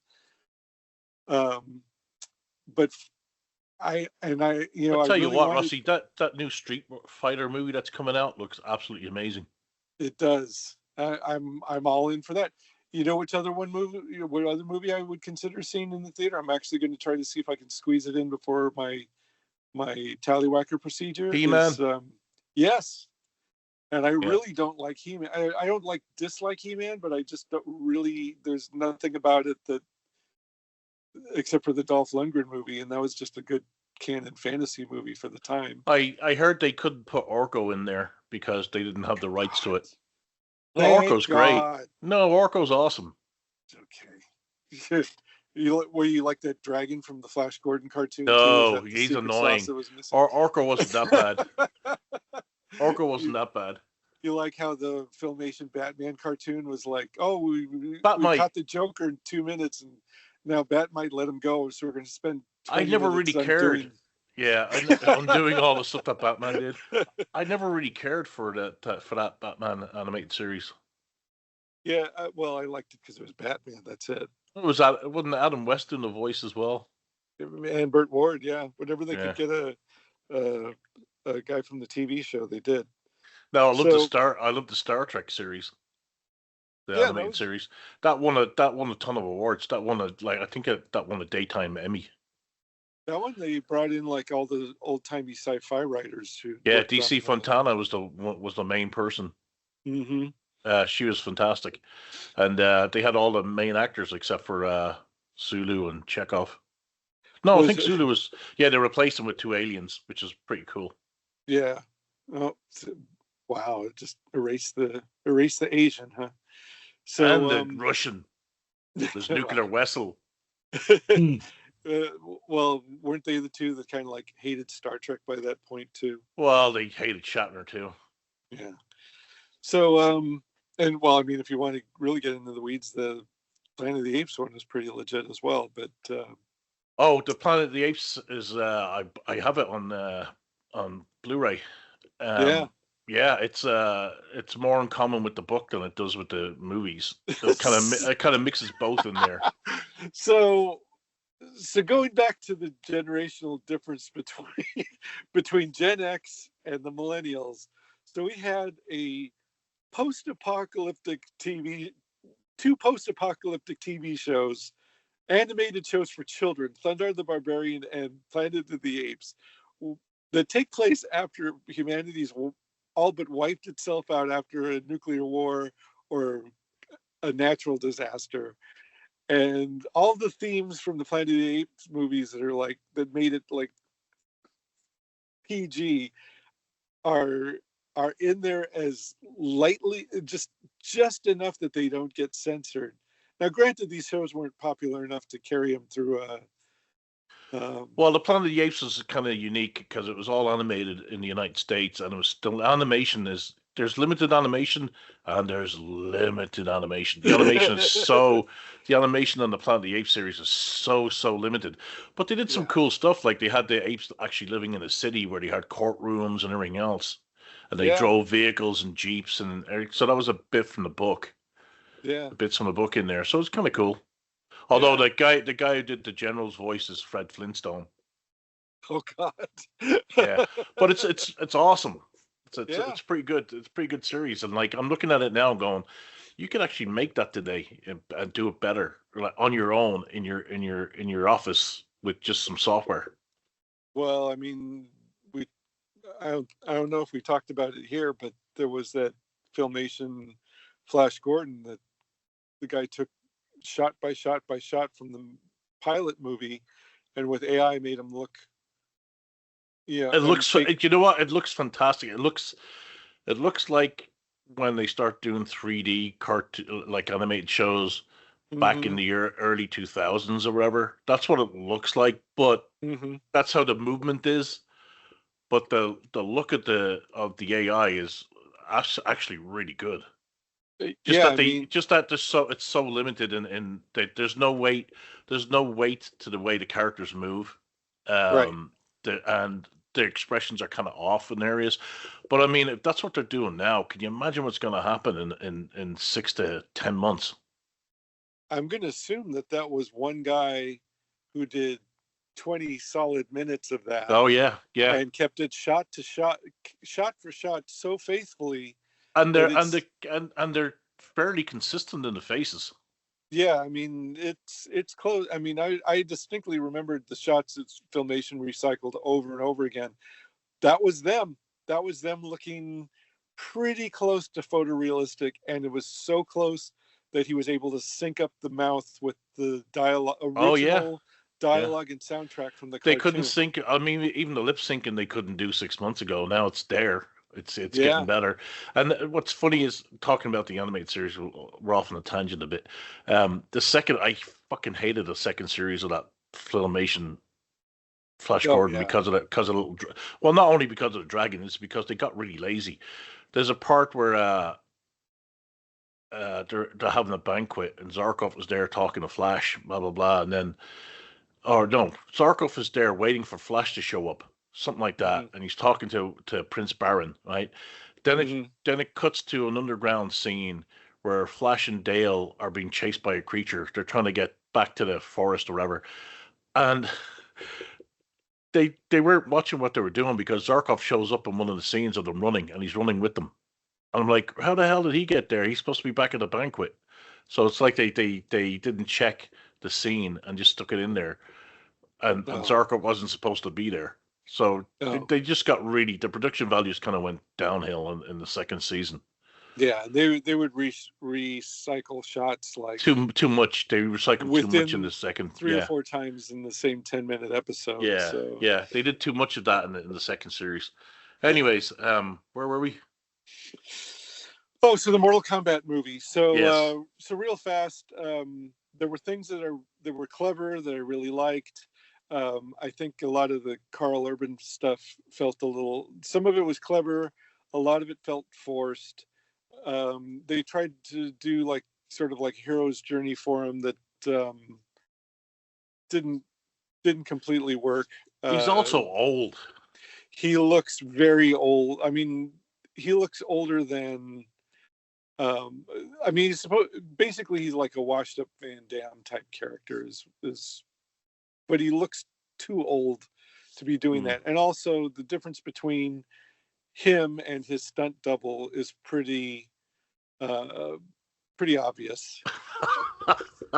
Not well, I mean, not that he's not good, whatever. It's like in the, I think it was a Naked Gun or remember the TV show Sledgehammer, John? Oh yes.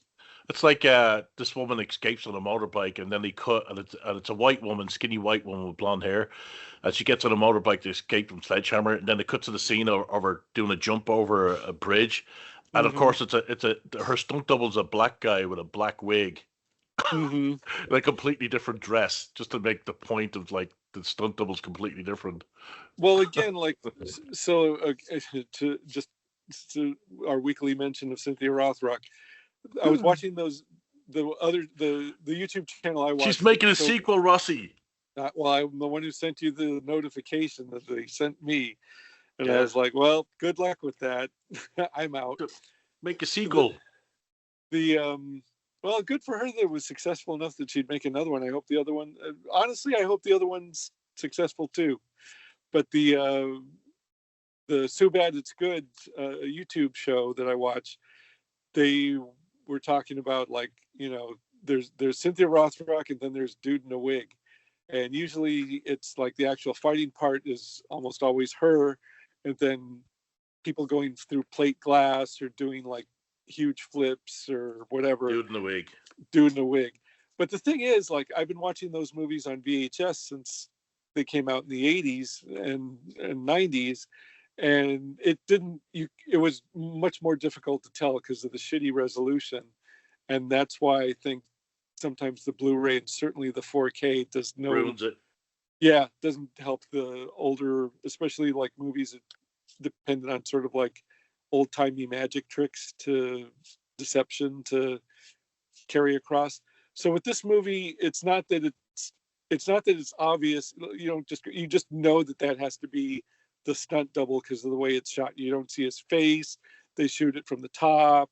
He's shot far away, shadows. And so you know that's can't, and you since you know, as far as I know, Carl Urban's not a martial artist in any way, shape, or form. So you know that's got to be the double.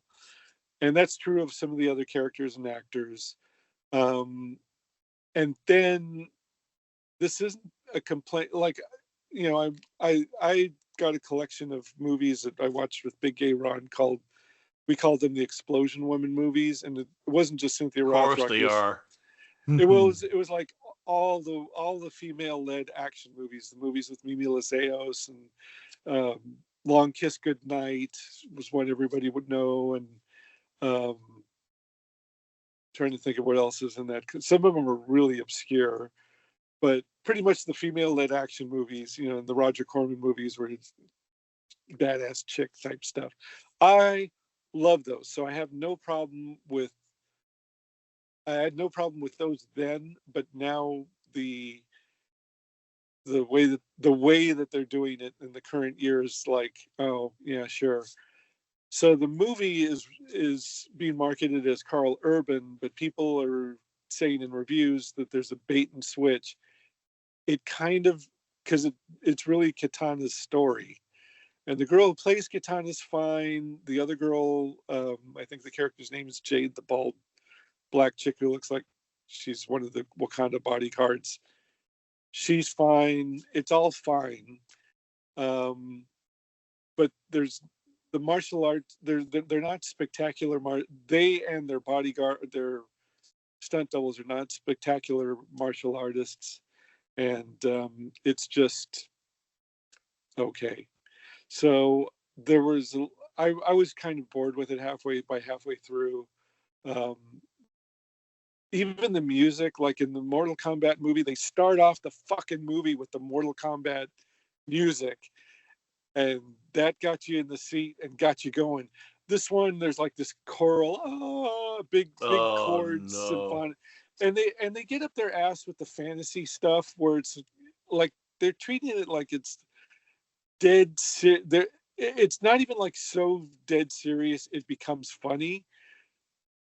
And that's my problem with the He-Man lore too, is that they try to treat it like it's Lord of the Rings, but again, you've got characters called Stinkor and Cringer, and the main character is called He-Man, and they live in a castle that's a Grayskull, and it's called Castle Grayskull. And it's like the same thing with this one. It's like they're treating it like it's Lord of the Rings fantasy lore, and it's just kind of dumb video game lore.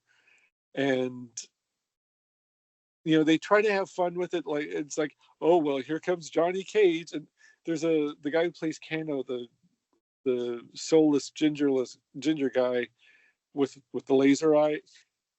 He's the other comedy relief character. Like, I heard that one of the reviewers said, "Oh yeah, he improvised most of his dialogue," and it's like, yeah, every funny line he could come up with made it into this movie. So would I recommend it? If you like Mortal Kombat and you want to see a fighting movie, fine. But I could recommend like 20 other movies that were made in Asia that would be much more fun and wow you with all the fighting skills of the cast. So there you go. All right. Well, I watched two things. I watched the Mm-hmm. 3-part documentary on Kylie Minogue called Kylie, Hey, wow. How was and that? it's a waste of time. Oh.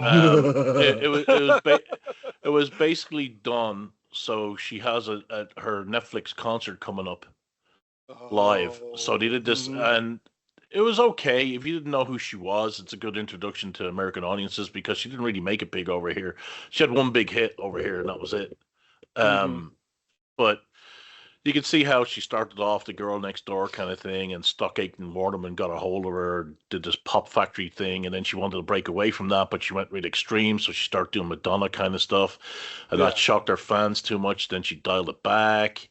Then she did some indie stuff, and then she started doing her concert to get big. And then she got a cancer. She dated She dated Jason Donovan for a while, and then of course she had a thing with Michael Hutchins. Doesn't go into too much detail on that. I mean, the thing is, it's basically a fluff piece to promote her for the concert that they're doing, Yeah. which was very very disappointing because it never got into the sticks, never got into the weeds, and that's a problem with it. It was basically propaganda.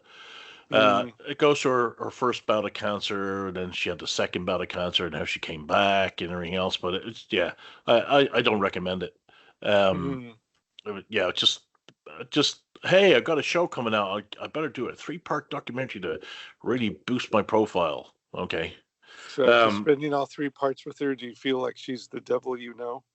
no, No. that's funny though. The other show I'm watching is The Burroughs. It's Stranger Things meets Cocoon, Mm. and it's done by the Duffer Brothers too. It's really interesting because it's not kids in it. It's old people, old actors. Like Alfred Molina is in it. He's the main guy, and he's put in this retirement home, but the retirement home is out in the middle of nowhere. It's like its own little real estate place, and it doesn't really have a sheriff or police. It has security guys, and there is a sheriff in the neighborhood, but they try and keep the home or the old folks' home separate. You know what I mean? It's kind Mm-hmm. of keeping it as its own little town. Um, and then Dee Wallace is in it as well. Mm-hmm. You remember her from Cujo and all those horror movies. E.T. Gina Davis, she's in it. Mm-hmm. Bill Pullman's in it. Wow, Um, all the old people. yeah, and even the secretary from Scrooged with Bill Murray's in it. Mm. I think her name is Alfre Woodward. I think her name is. They're in it. It starts off with him being left at the home because his daughter's dropping him off, and he doesn't want to be in his home. But he's signed a contract when his wife is still alive. He's a widower, and his wife had signed this contract that they wanted to live here, and so he has to follow through on the contract. He can't get out of it, so he ends up in this home, and the home belonged to Dee Wallace, and there's these creatures that live in the walls, just like old corrupt judges in Mega City One. Oh Oh my no. God. Yeah. Um, Remember that old hippie guy, big tall guy? He was in tons of stuff in the 80s. He's very much a green, like lowering his carbon footprint, and oh, he's an actor, comedian, actor. Mm. Oh shit, I'll have to get his name now. Oh, let me look it up real quick. The Burroughs cast. Of course they don't show him on here. Where is Mm. he? Sons of bitches, they don't show him. Yeah, her name is Alfre Woodard. Uh, Mm. Jenna Malone's in it. They didn't put his God, it's gonna kill me now that I can't get his name.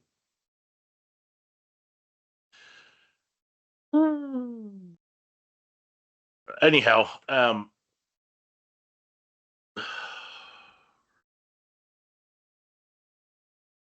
yeah, I'm gonna have to get his name because it's gonna kill me.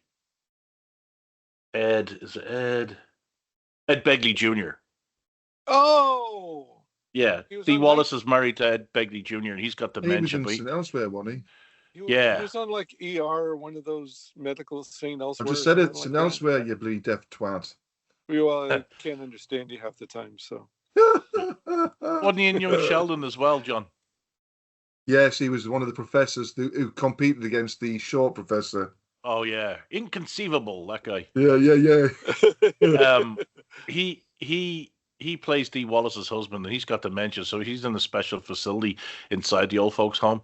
But he keeps on saying, because of the house where he lives in, that the owls are in the walls, and it's not disappointing because you do actually see the creature in the first episode.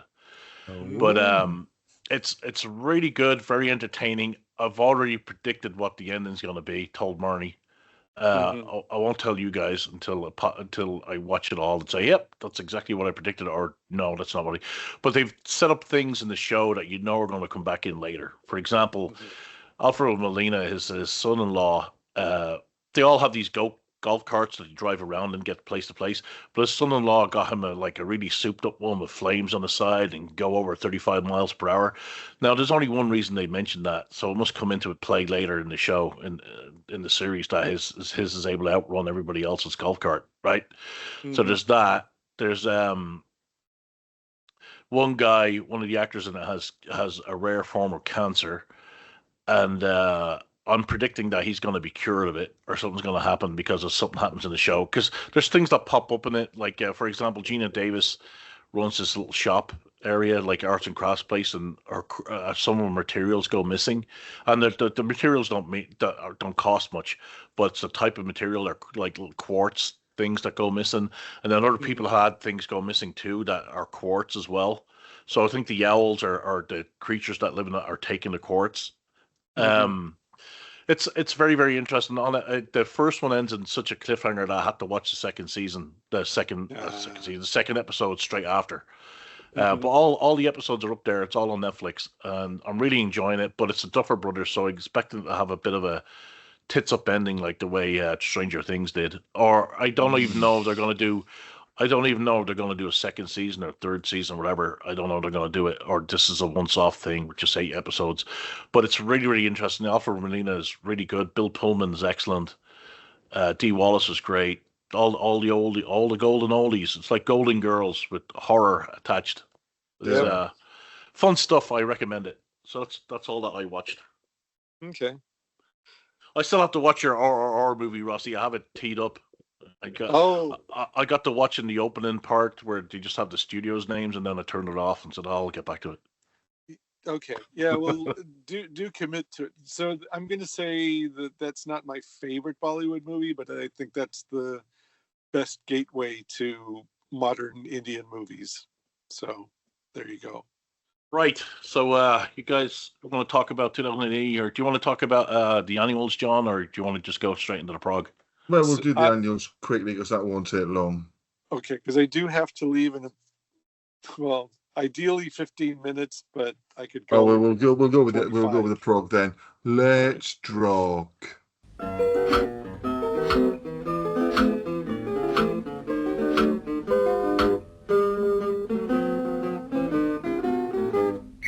Pew, pew, Barney McGrew, Cuthbert, Dibble, Grub. Okay, Prog 2483, Cell Shock, circuit-shattering new mega epic starts this Prog. Look inside, you can't miss it. It's all 10 pages or 8 pages, whatever. It's all inside, says the byline. Okay, cover by Cliff Robinson. It's like so much text in the cover. Cliff Robinson, Dylan T. cover. I like it. What do you think? Very eye-catching. I like the way the red of the 2008 stands out in the light, and then you'd probably be intrigued on the show because you're thinking, what's the image? I can't see anything. And hopefully you would pick it up and go, well, that's quite an interesting cover. Dredd's looking a bit knackered, but I'm just trying to look, but it's wrong, isn't it? It's wrong. We don't want to spoil the story, but his helmet's on his head, so it gets a fucking fail for me. Oh, well, I mean, I'd say artistic license because it's on No, the cover. no, you can't. Cock-a-doodle dirty The birdie. You know what happens to the- people who do that? The cover's not the story, so It is the story. They're just selling. They're trying to Oh my sell it God! to You think all these rabbit hole stories, and then you have a thing that's really in front of you that shows you what doesn't happen in the prog, and you're saying it's okay. I'm disappointed, Stephen. I'm disappointed. you know. Star Wars #6, I think it was, had Luke Skywalker and Darth Vader in a lightsaber duel. That doesn't happen in the comic, and it was fine. I was okay with it. Oh dear. I like the cover. All that aside. All right. Okay, Judge Dredd, the Omelette, Part 1. Can Gordon, Tom Tully, Ken Niemand, Rennie, Dan Cornwell, Chris Bly, and Annie Parkhouse. A little while ago, somewhere else, a robed figure comes through some sort of bright portal and asks where his beloved is. Oh, okay. Now, Dredd is fighting loads of troll orc-type creatures who all attack him one at a time as their leader tells him to break him and cast him into a cauldron. Eventually, he is overpowered and loses his helmet. Wah, wah, wah. And then is thrown into the cauldron. As he falls a great distance, he knows he has multiple broken bones and is bleeding out. And when he reaches the bottom, he hits the water, but doesn't die in impact, but is fished out by a group of Green Party members who take out one of his eyes. Then a brute of a bloke arrives and reminds him that anything living is his, and he takes Dredd to the healer. He tells Joe that he is in the oublié, and he will have been forgotten by all who knew him now.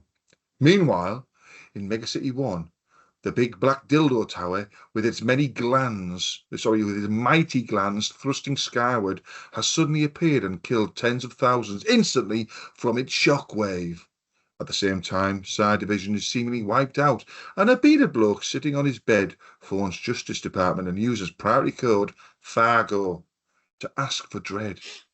The person on the other end says there is no Dredd serving with the department. Yeah, like they'd give that information out on a call. Oh, and it looks like it will be for the others forgotten and the dismissed to fix this shenanigans. And there you have it. It's kind of a bit of it's a mess, isn't it? Bit of a mess. It is, and my biggest hate is the boot knife with the serrated edge, because he's pulling that out of people's bodies quite easily. And if you look at what a commando dagger is, it isn't like that. And the reason it's like that is you want to get it in and pull it out, and then in and out and in and out, shake it all about. Multiple stabbings. You can't do that. She said. That's right. You can't do it with a serrated edge because once you're in there, it jams on rib cages, necks, and all sorts of stuff. But apart from that, the artwork was fantastic. I thoroughly enjoyed the page over trillion pictures. Yeah. Annoying bits. Dredd, everyone lined up to fight him, and then obviously the bigger bloke takes him out. Obviously, we're going to have all this fun with Dredd's face being obscured. I saw all that on the web before I read it. Him dropping down all that distance, he should have died an impact, as most people have been told by now. Once you drop from a certain height underwater, it's like hitting concrete. I did enjoy the eye being the pulled water out. wasn't even that deep. That's right. I did like the sort of like weird.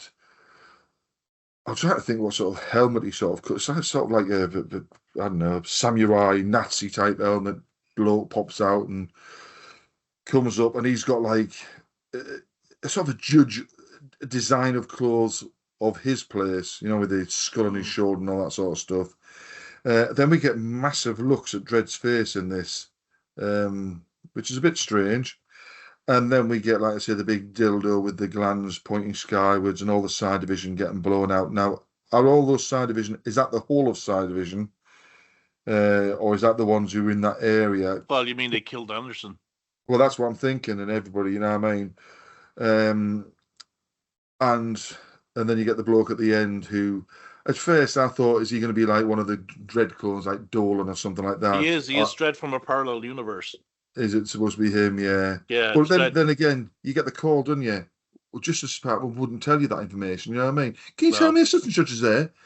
Who are you? Yeah, it's things like that spoil it, but the art carries this through really nicely, well, it's and the like Dredd. colouring.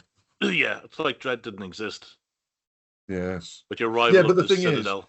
but they wouldn't tell Yeah, you they that it wouldn't didn't tell you exist. anyway. They wouldn't tell you That's anyway. right. Yeah. Hello, I'm just ringing up the government. Can you tell me such and such is there? The problem with this is that it crosses over into the magazine because the magazine sales are doing so bad that it needs something to pump it, right? And then it ties into this Fargo and McBain thing. And some guy posted I think it was in Oh, you're in the kidding. mega. Yeah, no, it's all ties into the Fargo McBain Rennie story in the Tom Tully story, Rennie story in the magazine, right? And then it even goes further back because it ties into, remember the time where Dredd came across two other versions of himself, the two movie versions? Oh, yeah. Ties into that. It ties into all this stuff, and it's a mess. There was a guy that posted in the 2000 Megaverse, what if Marvel bought Judge Dredd and it was an AI image, and it was actually pretty funny. Yes. And people are like, oh no, Marvel Comics buying AI, buying Judge Dredd will be disaster, blah, blah. Basically, that's what they're doing. Yeah. That they're doing like a Marvel big crossover thing. I mean, they've run out of ideas. They've absolutely run out of ideas. If they with this crossover thing, it's done. I mean, And Dredd you is said, dead, baby. Dredd's yeah, dead. it's dead. You said that crossover stuff. So I picked up the Meg when I was in Jones, because it's not Smith's now, and I looked at it, and I can't. And all I did was I did a page count to see how much was Dread there. I think it was like 15 or 16 pages off the top of my head, but I didn't really look at anything. I couldn't even be bothered reading a bit of it because I just thought, you know what, I'm not interested. I left the Meg. No matter what you put in there, it would not get me back because it's like the electric and the stuff, the electricity companies and gas companies here. Once they got told, once British Gas and British Electricity and all that got told you lost it, everybody else was coming in, and then they would go, oh well, we'll lower your prices down. You think, well, why didn't you do that before? You lost me. Fuck yeah, I'll never come back. And it's the same as this. I'll never go back to the Meg because they treat us like shit for fucking so many years of just pointless articles and all this. And when people go, oh, but the articles, this, that, and the other, it's a comic. I don't want fucking 30 pages of articles in there. I want Well, fucking comic articles are strip. just usually filler. Even in Yes.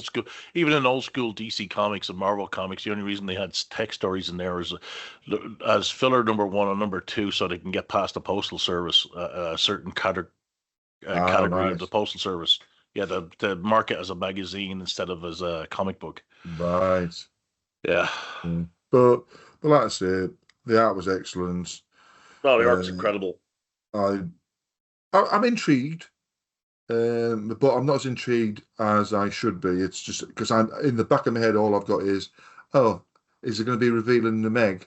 Well, I don't give a shit. If it means you, if I can read this in one hit without having known anything in the Meg, brilliant. That's good. As far as I'm concerned, that's good. Which has happened before when they did a couple of Dredd stories. You Well, didn't have to read the I Meg. think the Meg stuff is going to concentrate on the Citadel itself. It's going to concentrate Right. on Rico and Dolman and the Giant, all the other Right. Dread people going in there Okay. to figure out what's going on. Yeah. So the whole thing is they're going to kill off one of Dread's major characters, backup characters, whatever. Yeah. Nobody fucking cares, man. It's not Wagner. Nobody cares, That's right? What do you think, Rossy? All of those things. I actually did read the read the story from the magazine, and it doesn't make anything spectacularly clearer. It's just sort of like, oh shit, it's supposed to intrigue you because they changed the name of the strip to Rico, and it's like this Judge Rico of a realm that looks like Nick Percival art, and then everybody's like, oh shit, what's this big black dildo thing that suddenly showed up and killed everybody? And it's like, so The dark dildo of justice. if you like Nick Percival's art, you get a lot of it. It was so neutral. It was just kind of like, didn't love it, didn't hate it. With this one, there was a lot of kind of like, oh, they're going there with the Dredd helmet stuff, and there was, again, that one page. I was kind of wondering if Ken Niemand like scripted out every single one of those panels, or just left a paragraph and said, "Dear," who was? Yeah, he left it to Dan to do that. "Dear Dan, I need like 50 panels of this fight. Go for it." So so far so good. The problem is, I mean, I've read enough of this writer's stuff to know that it could be completely shit at the, just go on and on and on, and then be complete shit at the end, or it might be okay. So this is going to be The like Tom the real Tully syndrome. Yeah, it's going to be, so the trade-off is that it's going to fill up a lot of real estate in the Prog for weeks to come, but the artwork looks great, so that'll carry it for a while, at least until something really outrageous happens that pisses us all off. Well, I will say in the last page, what's the dinging going on? It's not me. What dinging must are be you? John. Dinging? Yeah, there's like notifications going on. No, nothing on me. My phone's on silent. Yeah. The Dredd face on the last page of the third panel from the bottom, his nose looks tiny. Oh yeah. I was the only thing in that one. Well, or maybe it's far away. Didn't he not have one during the Dead Man story? Or well, this is a different Dredd or a different parallel universe. Yeah.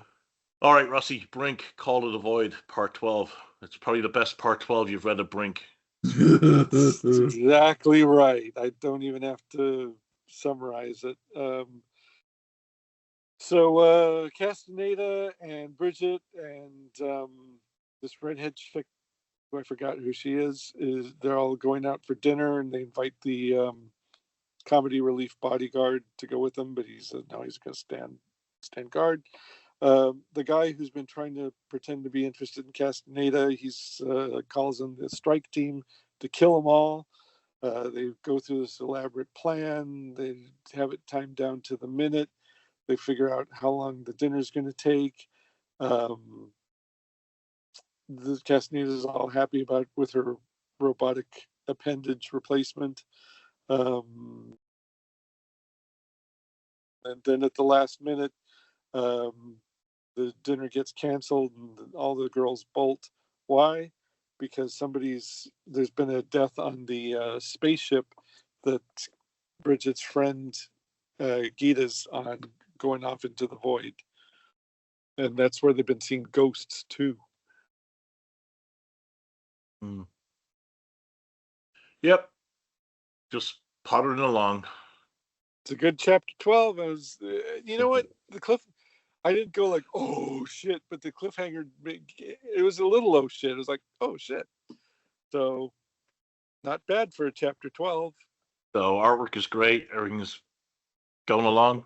It's fine. Yeah, I agree. And again, one of my favourite things is, and ever since you used to mention it many times over the years of reading this, I like to see how many pages, how many panels are then sort of like sat around or stood around talking to each other, because yet again, other people would fail on this, but it works. You're not bored by it. You don't notice it. No, you don't notice it. So Brink, only compliments, no complaints. So what more can you say? Yeah. All right, Rossy, you don't have any of these stories, right? Yeah. John he has Silver. Oh, okay. Silver, Book 3, Malignant, Part 7. Picky or Carol? Joe Curry and Simon Boland. Yeah, so if I have to bail, I can bail after this. We're in the palace where Silva's brother is, and he's like the lord of the, what do they call it? The lord of the manor? The lord of the manor, yeah. Yes, he's they're in France, and he's very patronizing towards the human that brought his sister Silva to Sister De Silva to his manor. He gives her some of the best wine he's got.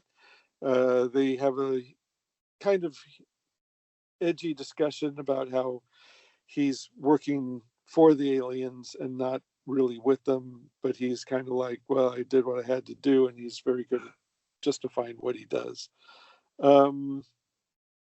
He's kind of accepting things the way they are, and then they cut to a scene where the fellow on the motorcycle is leading a car full of the baddies into a big hole in the side that's been made into the street. The car crashes. All the revolutionaries, assassins, just shoot everybody in cold blood. One of them doesn't unload his weapon in there, and they kind of call him out for it. And that's pretty much Silver part whatever. Yeah, I like it a lot. Mm-hmm. Yeah, I love the sort of relaxed nature of them sat around inside the manor with all the crap that's going on outside, and saying like basically, yeah, they've got a shit life, them humans, but it's better than the life they would have, sort of thing. So that was quite intriguing. So Do you like the Dredd bit at the end with the traders? oh yeah. And I like the way, Apocalypse War. yeah, when he put them all in the pit, didn't he? That sort of pit.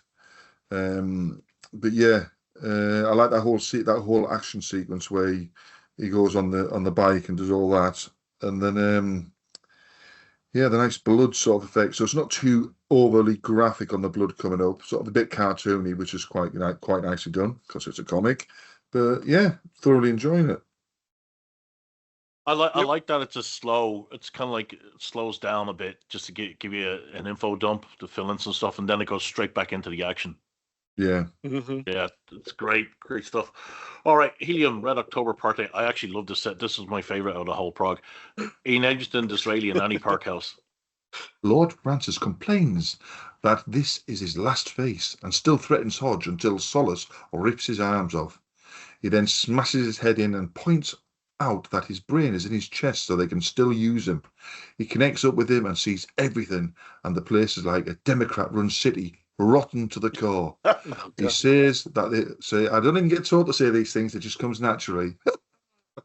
He says that they must leave. He says they must leave, but Hodge says, not without Bloom.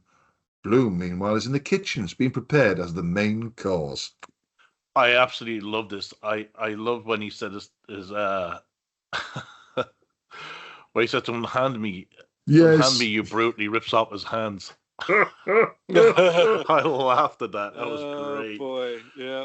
Plugging into the system, that page where he's seeing all that's going on, is the colors are amazing. It's fantastic. Yeah. That the guy's going to be the main course. I loved every single bit of this. There wasn't any dud panel or dud dialogue or anything. It looked fantastic to me. And I love the Lex Prog blurb, Meals on Wheels. Oh yeah. See, I'm with you. The colours are brilliant, and I love the sort of shadow effect on inside the mechanics place. Yeah. There's all like there's some sort of like a big furnace opening. It's blowing the light and the colours. He's not gotten paid enough for his page rate. He needs more. Yeah, it's so good. And then the brain being inside the chest was quite funny. And then, like you say, the final page, that big splash on the top with all the different, like the child being born, the king being crowned, the bodies, the meat of the human bodies. Wearing the and face. I was going to say, that's my favourite panel, is the person looking at his face coming on or just coming off. Just brilliant. All them sort of like bluey, greeny bits in that sort of that effect with the red or every other single panel. Just brilliant. What do you think, Rossy? All of the above. Oh, there you Nothing go. more I can. Yeah, no, seriously, it's really, really, really good. All right, what was your favorite, Rossy? Oh boy, it's tough. You know It what? was actually a good prog. Like, I mean, even though Dredd was a bit of a dud, the artwork on Dredd was fantastic. Yeah, I mean the trade-off is definitely there. I am going to go with Helium more because the artwork and story and everything about it is much more. It's more in my wheelhouse of preference than Silver is, but there's nothing wrong with Silver. All right, and yours is Helium, John, right? Yeah, mine's Helium. Like I say, if it was like 2 marks for each story, like writing and art, it would get a 7 out of 8. Because the Dredd story just didn't have the impact that I was hoping it would have. I mean, I'm looking forward to seeing where it goes, but it wasn't this massive sort of like, oh, fucking hell, look what's happened. No, I think Dredd is done as a main strip in the Prog now and in the magazine. He's done because he doesn't have the quality of writing that Wagner's capable of. I think It made it look they, so easy. yeah, they don't have those type of writers on them anymore. What were you going to say about the annuals, John? Oh, the annuals, right? Just take that back one page. There we go. There. So, at the moment, there's three things that are interesting that are coming. First off, we have the 2080 2027 annuals, which is Cliff Robinson cover and a Jock cover, and apparently they're going to have 60 pages of new stuff. So I don't know how many pages are in the annual, but that'll be between sort of a half and a third, I would presume. And 20 of those pages are the Dredd story. R.M. Guerrero is going to be the artist on the Dredd, I think, from what I saw on Rob Williams' page. Because I didn't look on Bleeding, whatever the fuck's it called. No, Cool. don't give him the click. I don't want to thieve from somebody, so I just took it and altered.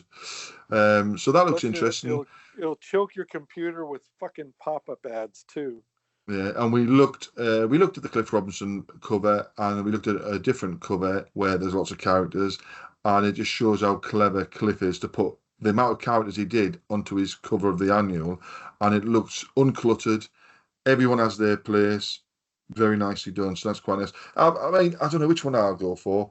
It'll be interesting as we get closer and closer because we're months away still, obviously. So that's that thing. We also have the complete Star-Lord Volume 1, which is going to be available on the 18th of November. Will they have pages printed out of order and some pages missing that you have to send off for? Well, I'm hoping so, because that makes it better. That means you have to read things properly rather than just skim through because you've already read it.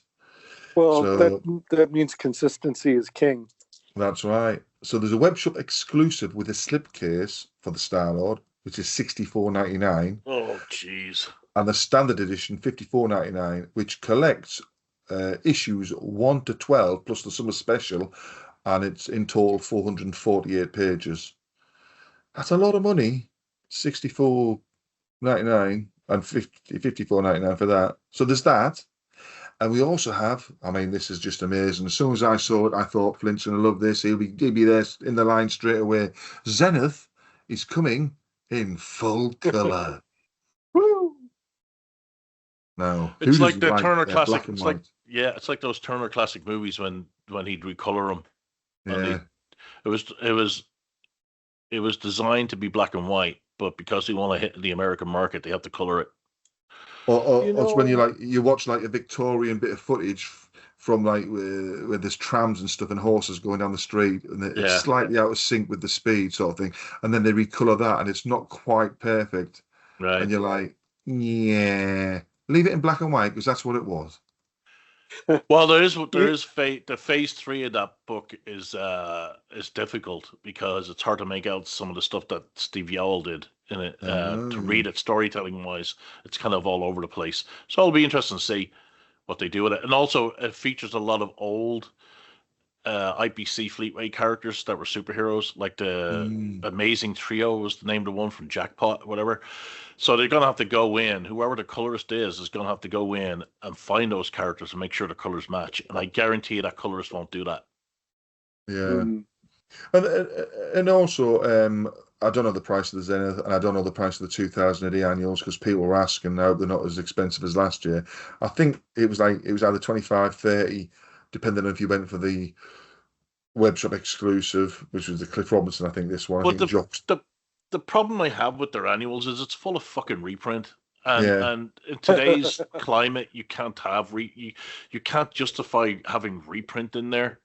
What annoys me is the shills who sit there on the web and go, but that's what it's always been. Yeah, women didn't have the vote years ago.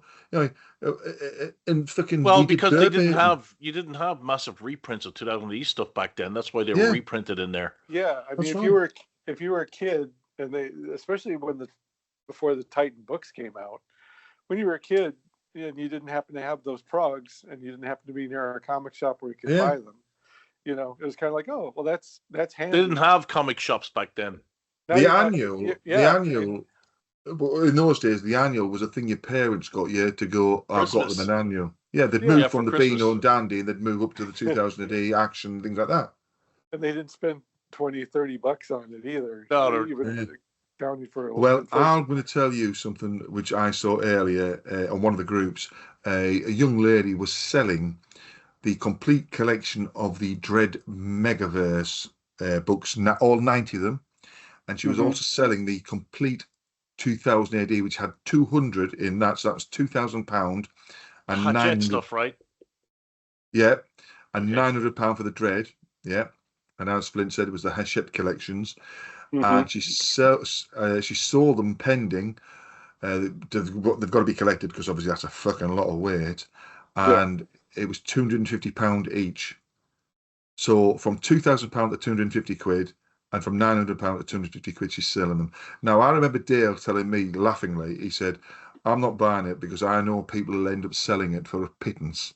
And he's right. I mean, I've seen the Dredd one go for less than that, but dropping £2,000 and then selling it for £250, fucking hell. Well, a lot of the content, to be fair, in the Mega collection is garbage. Yeah. They just kept expanding it with rubbish. Once they've done that basic 100. Even without expanding it, a lot of it is garbage. There's some great artwork in there, but the stories are absolutely abysmal. And the worst anything that's not Wagner or early Dredd is just abysmal in it. But the worst bit for me was the cover, the spinal cover changed instantly. Once they said they were doing this extra fucking bunch of things, I'm like, you've ruined it. Didn't they have to reprint it with the spine to make sure it matched? Yeah, to make it match up. Yeah. So how much does that cost? Well, that's Hachette could absorb that, unlike Rebellion, who can't absorb their Slain fuck up. Oh yeah, what was that? What was the Slain fuck up? If you go to this link, you can download the pages or something or read the pages, but print them out yourself and stick them in your book. Oh my God! The first thing you do is you recall every single volume of it that went out. Yeah. Then you find out who bought it, and they have proof of purchase. Yeah. Then send them out a new copy. You swallow the cost. Do you know what? Swallow it. And again, I've seen. And then you find out. Then you find out who approved it, all the way up, who gave the final approval, and you fire the guy. Yeah. You fired him. The thing is, I've seen shows backing Rebellion saying, "Oh, this is good on them." It's not. It's not. It's treating the fans like shit. And you know what? I said it before. I said it last week. I give AP a tough time because AP is a mom and pop place, and when they screw up a lot, right? But the screw ups that Rebellion have been doing for a major publisher, UK publisher, is massive. I mean, absolutely. Yeah. All is forgiven, Ben Dunn and AP. All is forgiven compared to what Rebellion do. Unbelievable. That's unbelievable. That the people behind that went up all the chain of command, the top guy, the top person that approved that needs to be fired, needs to be sacked. Now, I'm not a person who's involved in that sort of stuff, but I'm with you there because I do know from listening to stuff and reading things that the big boss who sits there at the end and ticks it off to say, yeah, that's got my approval, it goes to print. So all those people who've messed up on the way up there, they're in the shit.